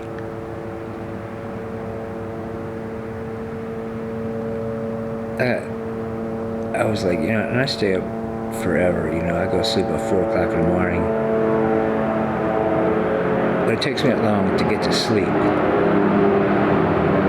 My roommate came back with his girlfriend last night, 3:30 in the morning. They started blasting the stereo, and I was like, well, these are times it's like, I don't know if I would use it, but you know, times like that I'm glad I don't own a gun. Woke up this morning and I just kept thinking, probably a good idea I don't have a gun.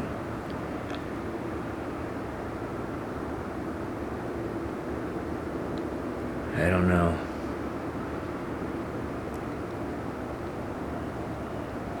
Sometimes my brain just feels like a wasteland. Like a billion things going on, a billion broken things laying out on this plane, you know. Old battleships wrecked, trains, dead bodies, just everything, man. Just like a billion stories, half-told stories laying there in huge piles, just streaming on in. And I'm in a place where I have to try to translate that to other people, because I feel this need to tell my story, you know, to like just let it spew, to try to describe what it feels like inside of me. And you know, the longer I go, the more I keep thinking I'm not the only one. I'm not the only one that feels like this inside, you know. I mean, I see people that I'm sure, you know, in their brain, they got like all these file folders and, you know, little memo cards, and like it's all on tape that could go into a computer or whatever, you know. But mine ain't that pretty. Or it's beautiful, but it ain't all that pretty.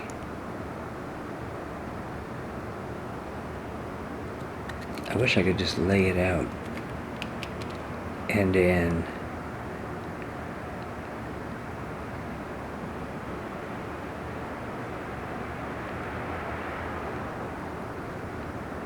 I can't. Sometimes I just feel like I've lived like 53 lifetimes.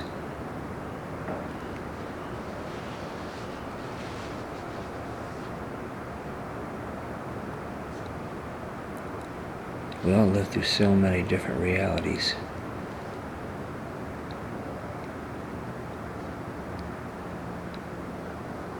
You look back and you think, God, I've seen this before.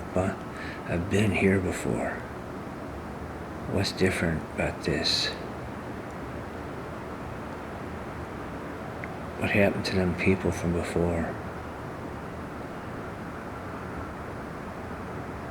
I look at these people who are my same age, and I just feel like I can't be like them. I mean, they're not like me, are they? Like, they're already getting ready. They're already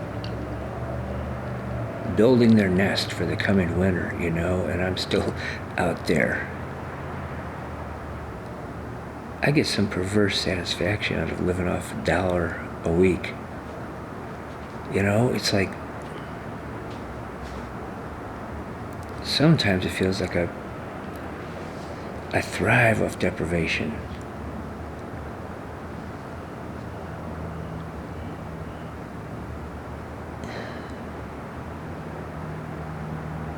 I don't know what thrive, but there's part of me that does.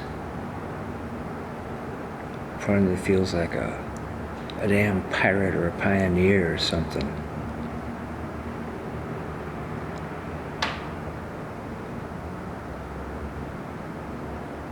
And again, there's people that next to them look like little Lord Fauntleroy or something. Take one.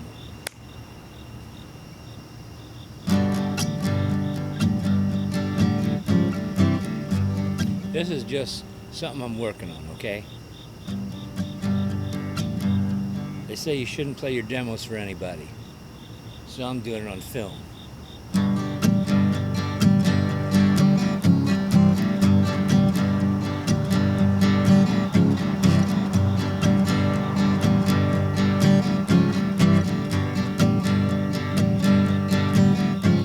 I like to hear stories of broke down old men lost in the dark. I'm closing my eyes. I know I'm gonna die sooner than later, and I'm alright. I mean, I don't mind.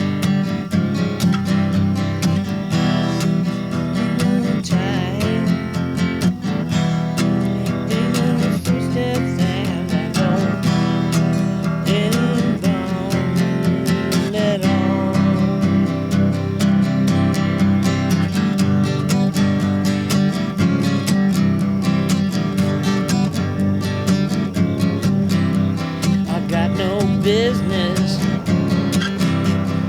I don't mind. I'm running in and out. I think about time. I like to hear stories of crazy people lost in the dark, crossing the line.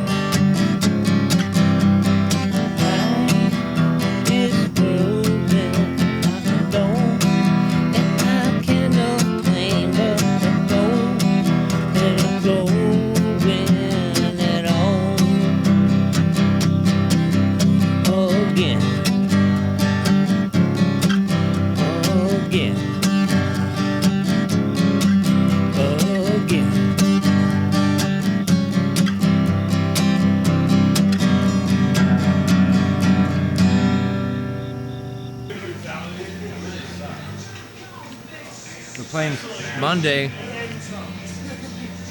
with a guy, Kid Congo Powers, who's played in Gun Club and The Cramps, Nick Cave's Bad Seeds, at a free gig that I set up.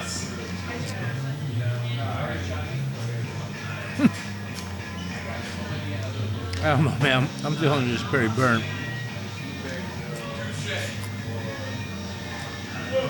Can't believe I'm eating this hamburger. But I'm feeling like shit. Just did a gig in the middle of the week, or we didn't go on until midnight. Had no business taking the gig. Did it for somebody else. Man, was it fucked up. They treat us like shit. The club didn't even know we were playing. The person I did it for, her band didn't have enough songs to fill up the evening, so they got us. And apparently they didn't even tell the club about it. It was... So we just flew through a set and got the hell out of there.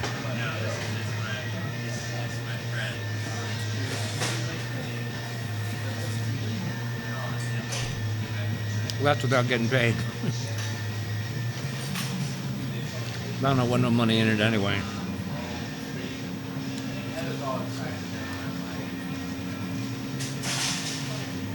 I gotta pick my gigs better.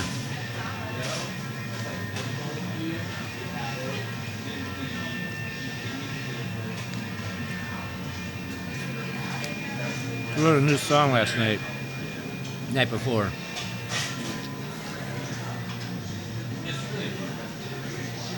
Called Broke Down Old Man.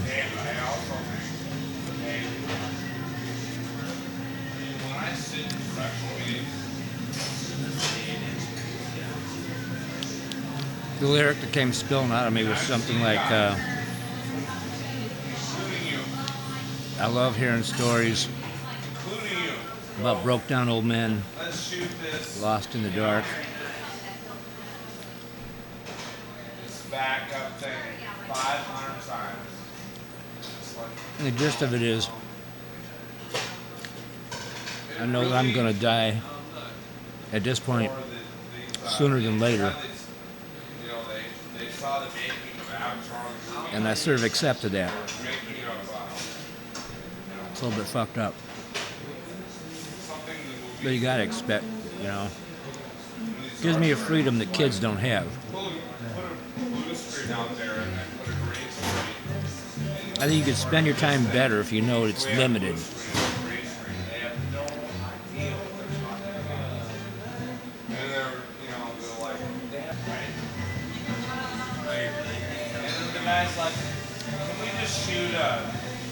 These guys are talking about shooting commercials. A green screen in front of the car so that we can make the wiper blades go.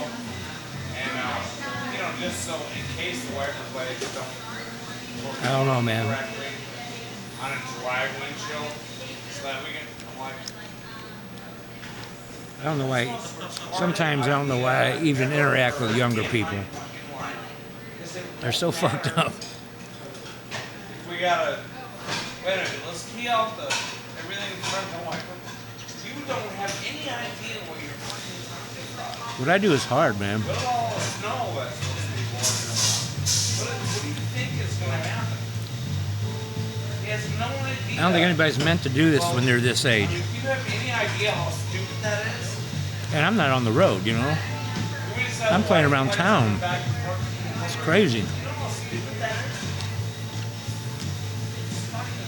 I couldn't see me going on the road and sleeping on people's floors and shit. That'd be insane.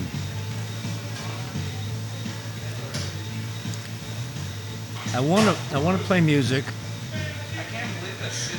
I want to make music. I want to play with a good band in front of people.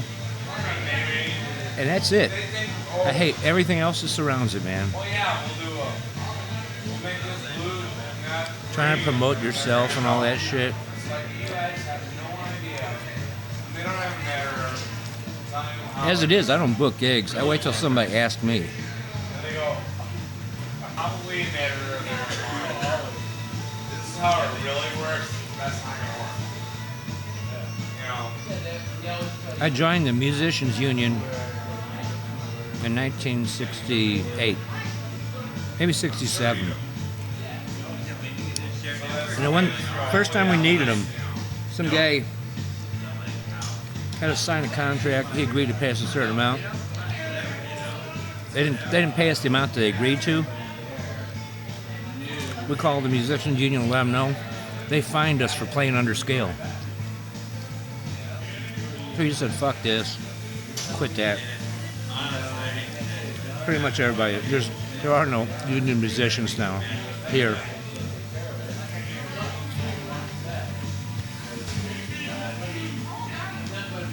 But at this point, man, I don't see, because I'm not on tour and shit, I don't need to like play at places where they're gonna treat me like shit with a lack of respect, you know. And that's what went down tonight. The fucking Halo Bar. If you're gonna get anything in the documentary, get that. I will never play the fucking Halo Bar again.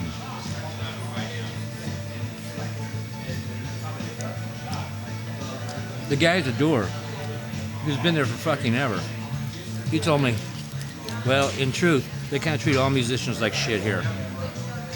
He said, my band played here and they treated me like shit.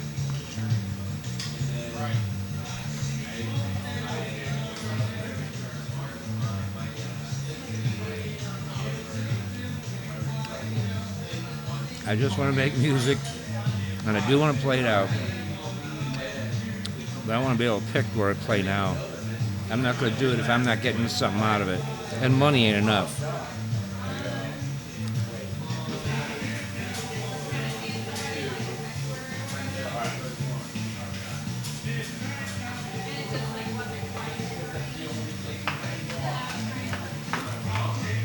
You're right.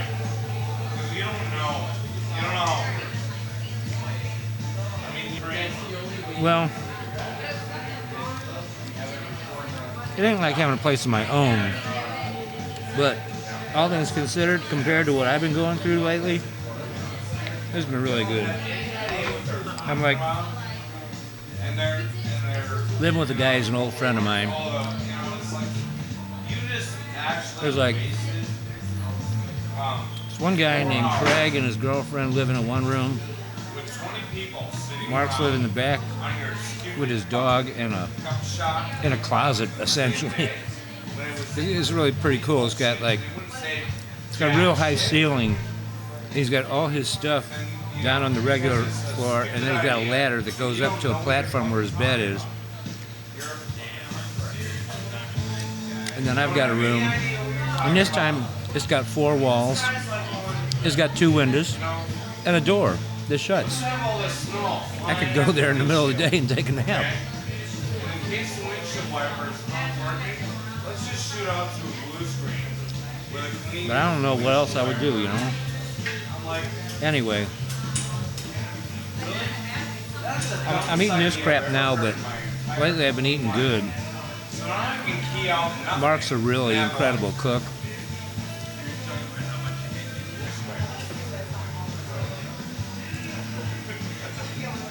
Don't get that shot. I don't know.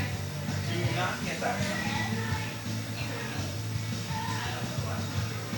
Sometimes I just have to not think about anything too hard.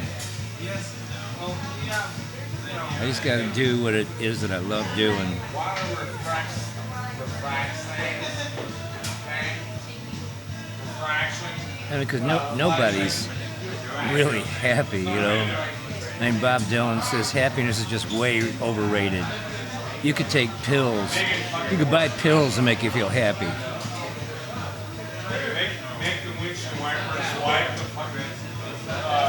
Yeah. I mean, I kind of feel like in a way I got screwed tonight, but I'm okay with it, you know. He's like, I want a green screen shot of the windshield. That shit about my car getting broke into and over 200 pictures, you know, getting stolen. I'm over it. You know, it's strange. So we can see what on that. Life is too short, you know. You just got to keep on going. Something fucked up happens. You just got to keep on going. What about the You know, St. Louis is the quintessential American city, you know. It's like right in the middle of the whole monster we know as America, you know. It's right, they don't call it the heartland for nothing, you know. It's everything about America right square in the middle. You know, it's not north, it's not south, not east, not west.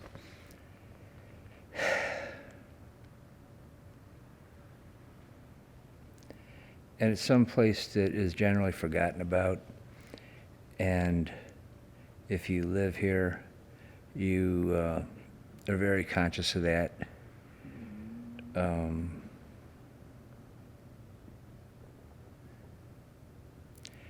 It's old and it's coming apart. The brick buildings are crumbling. They're evaporating is what they're doing. People are mining the buildings for the brick. I mean, there's tons of it's already been sold for places up in Chicago. You know, it's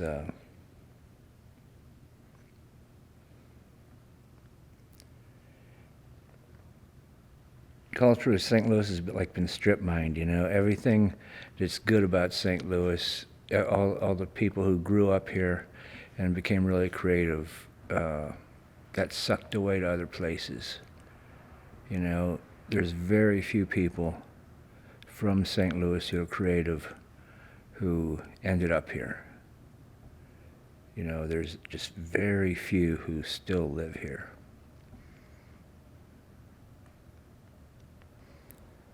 Something that I never realized when I was growing up, because you don't realize it when you're there. I mean, you know, if it's what's normal to you.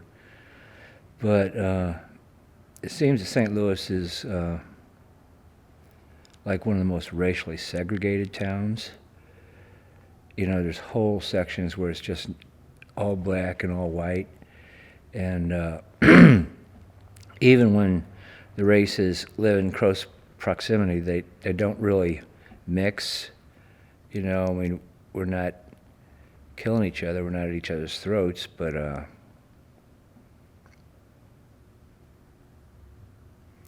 I mean, it's almost easier to say what is good about St. Louis than what all is bad about St. Louis, because I think you could probably just go on forever about what's bad about St. Louis. You know, it's much easier to identify what's wrong with this town than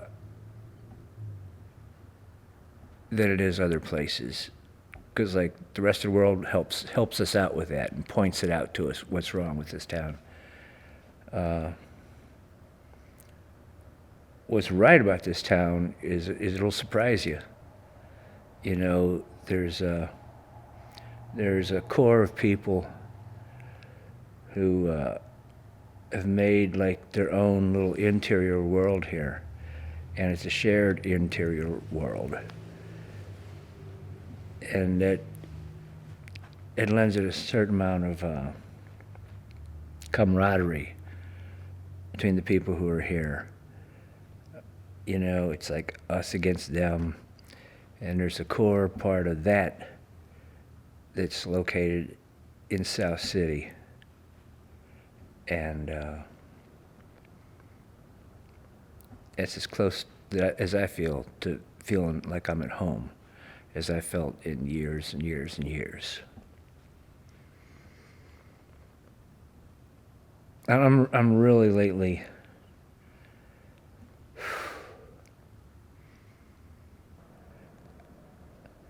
I was complaining to a friend one time, and I don't know, I think I might have talked about this before, but I was complaining to a friend one time saying my family, they're like, they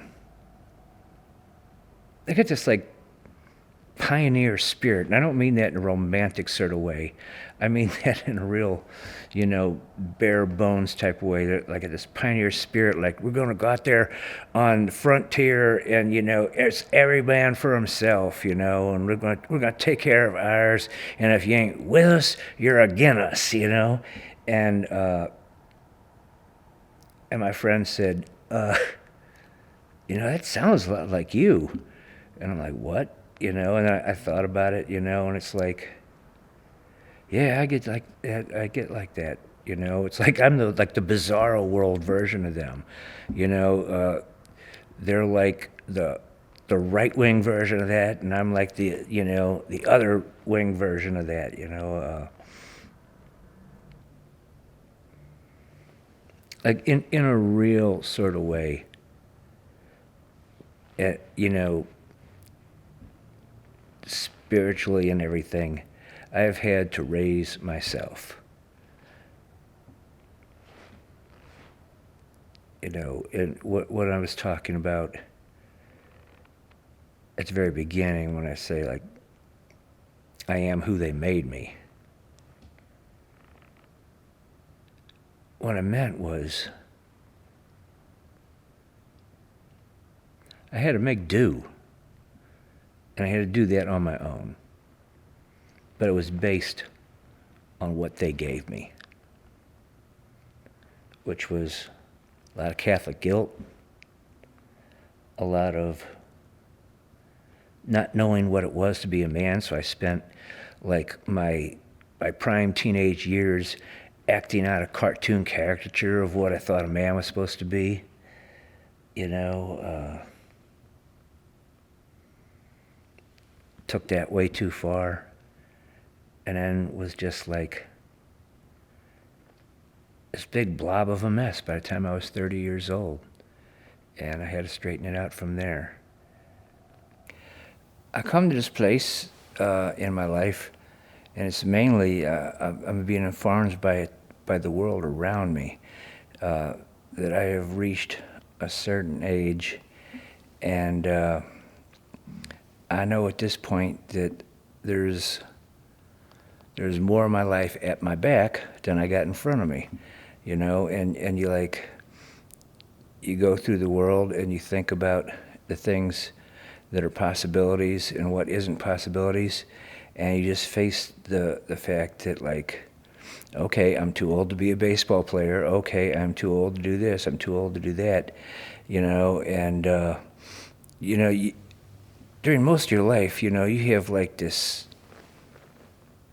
cornucopia of possibilities, you know, and then you reach the point where they start dropping by the wayside, and you don't know how much, you know, none of us ever know how much time we got, but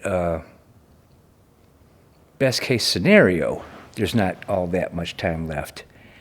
And so you have to really kind of pick and choose of what you are going to do with your life, you know.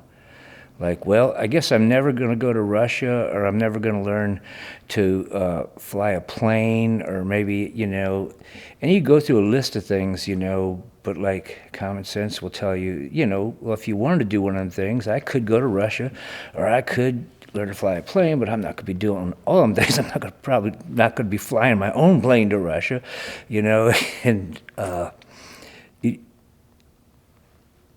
you know, I mean, I've got to start thinking about what I am leaving behind. And that doesn't mean that I'm not creating now. But I also know that, like, I'm not a wealthy or a very well-organized person. So whatever I've created, it's just going to be like this big glob of shit out there, and like maybe there'll be somebody who will step in and organize it. I kind of doubt it, though, you know. It's like, I know a lot of people, and they're all half-assed, and every time I talk to somebody about would they help out and be the person that would help me do that, they go, oh, yeah, we'll do that sometime, you know? Like, nobody ever wants to, like, really take that to heart, you know? So it is real important to me to have something to leave behind. I want to have, like, a body of work. I want, so, you know, being somebody who's, like, been driven from place to place. I mean, I've lived so many places over the past 40 years, you know, and I've had to carry it all with me. And it's got to the point where there's no place to put it. You know, I've had to, like, let go of shit all along the way. And I really have to think about what there is that you know, I have never had one place to, like, you know, like, say, a parent's basement or something like that, you know.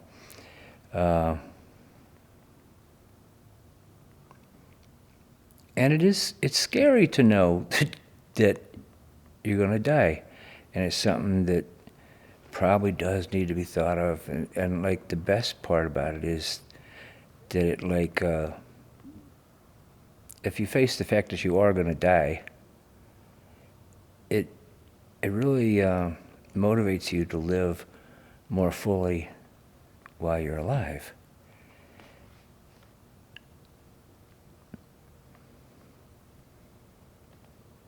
And as you go along, creating becomes harder, and not because when you get older you get more burnt out and less creative. It's harder because you have more to live up to than you did before. You know, it's got to be better than what you did before. Your standards become higher, and you become less likely to try new things. And I want to be able to, like, I know where I'm at now, and I know the things that I can do and the things that I've done, and I want to push out further. But I know that I can't just, like, push out insanely, because it has to, like, make sense to me. I don't know. I don't want to overthink the whole subject of coming towards the end, but that's a lot to know. That's a lot to know that, like, seems to me like the period of time between I was 14 and 18, the last years I lived in North St. Louis, have for a long time been extremely important to me. And I contacted this other guy online that I hadn't seen for like a million years. I hadn't seen him since I was like my late teens, my 18, 19 years old. And this guy, he was amazing to me. You know, he had long hair back then when nobody had long hair, you know, and like I was just amazed by this guy. He was like, he looked like the real thing, you know what I mean? And his name was Herschel. And even that name, I didn't know any Herschels before that, you know? I mean, it was like this guy who had long hair. It was like as hip looking as it gets, you know? And his name was Herschel. It just made sense. A guy like that should have a name like Herschel, you know? It's like they knew when he was born or something. Anyway, so like I saw, it was like somebody else I knew online knew, and I saw that name, and that name, you know, just, it clicked a memory, and I looked, and I wanted to write him a letter, you know, going, wow, man, you like have, like, you touched me at that early age, you know, and like inspired me to live my life, because before I saw you, I didn't know that there were people like that, you know, and you were like a person like that, you know. And I was looking at the pictures of the guy now, and he's, you know, he looked like any other guy my age now, you know, with like short hair, and he had like a nice house and, you know, a wife, and they looked like they're kind of like upper middle class or something, you know. And I just wrote him this email telling him, you know, how important he was to me in my life, you know, and how that inspired me. And he wrote me a letter back saying that while he might have inspired me to grow long hair a long time ago, that when he sees everything that I've done in my life since then, well, he's like basically just worked a job, that he was like sort of awestruck by me, you know. And like, that gave me pause, you know. I mean, it's like I thought about all the people like that from that portion of my life that like have had such a strong impact on me, and they're still important to me. And it didn't even occur to me that that guy today would be anybody different than he was back when I knew him, you know? And I don't know, it just had it had a big impact on me to know that this period of my life that had such a big impact on me is like so long ago, you know, whole lifetimes ago. And it still has this impact on me.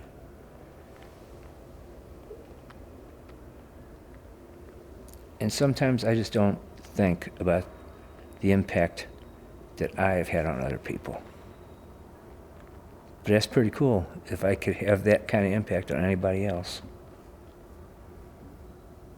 That would be really pretty fucking cool. Take 3. When I first started coming down here, I was about in 3rd or 4th grade. Tom Chappelle was this guy that I went to school with. And big fat kid. And me and him were like exactly not exactly stars of our class. We were like 2 rejects, and naturally we formed this friendship. And when I used to come down here to come to his house, we played chess. And this was down here. It was like these people who lived down here in this area were like sewer rats or something. I mean, you know, there was like I had never seen people like this. They were like country trash. And there was like this weird inbred family that lived right over here. And they were the Littles. And like Bimbo Little was this guy. He was like a hoodlum.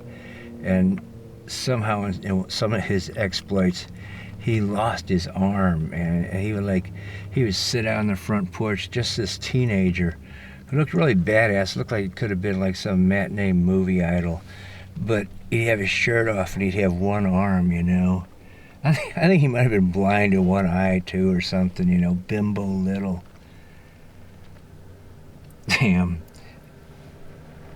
You know, and there'd be like these junkyards up and down Broadway here, with these junkyard dogs, and like one of them at least was ran by this big old lesbian,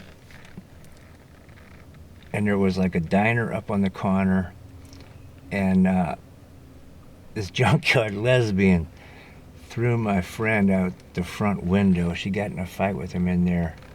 He had long hair, which was not very popular back then.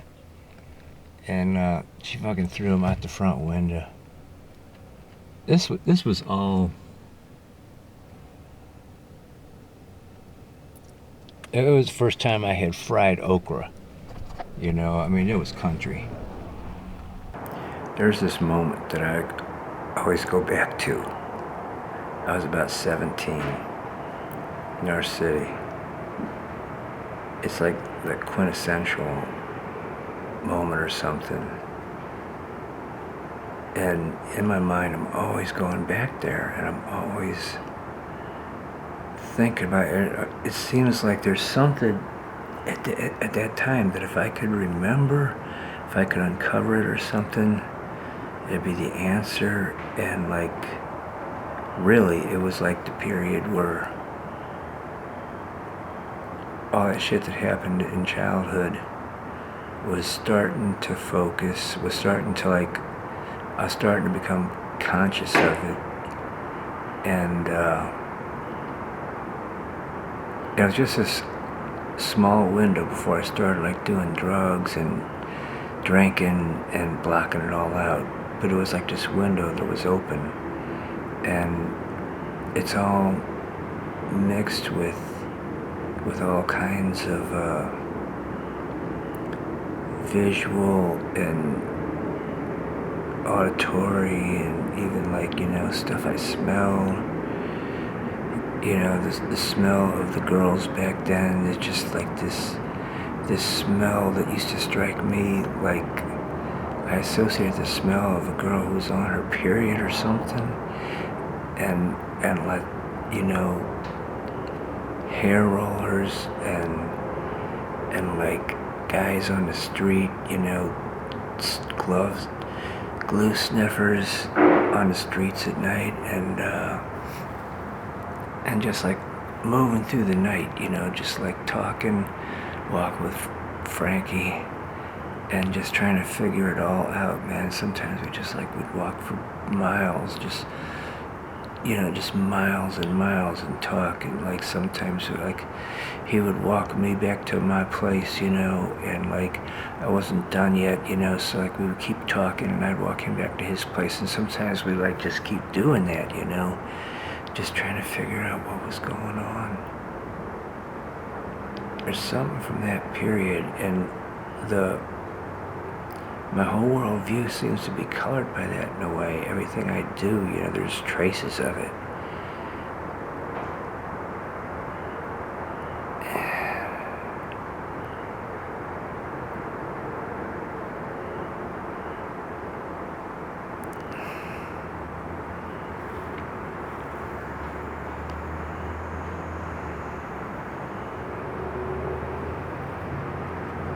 Man, I think of all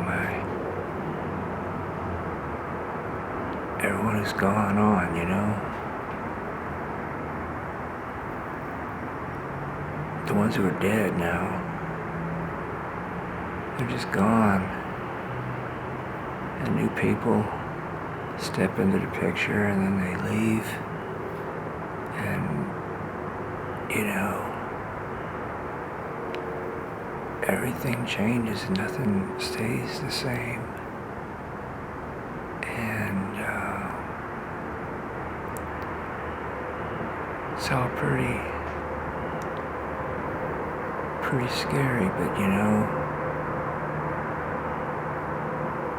I don't know, God, there's this aching inside me that I can't stop. And the only relief is to tell my story. And maybe it's just having somebody go, yeah, I know. And I'm like, well, I didn't see you there. And they're kind of like, well, I was there.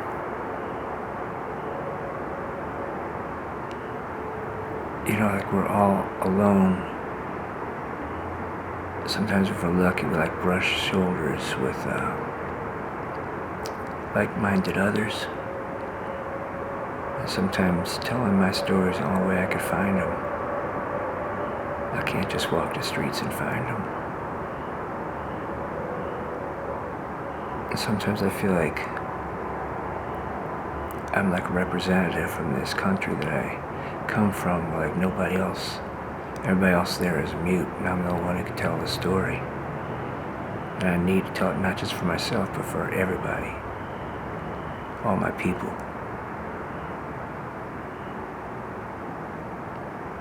Because we're an amazing people.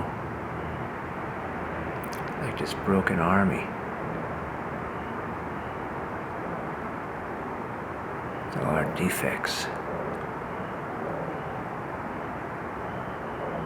It's my job. Nobody else is doing it. And sometimes when I get it right, I hear somebody say, yeah, man, I was there. You ain't lying.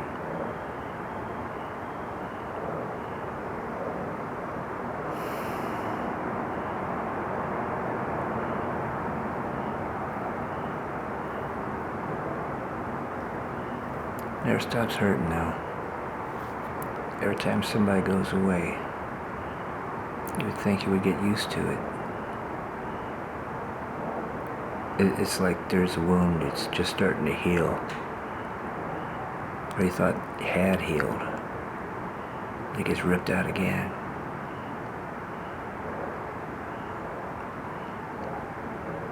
I think that's all I got.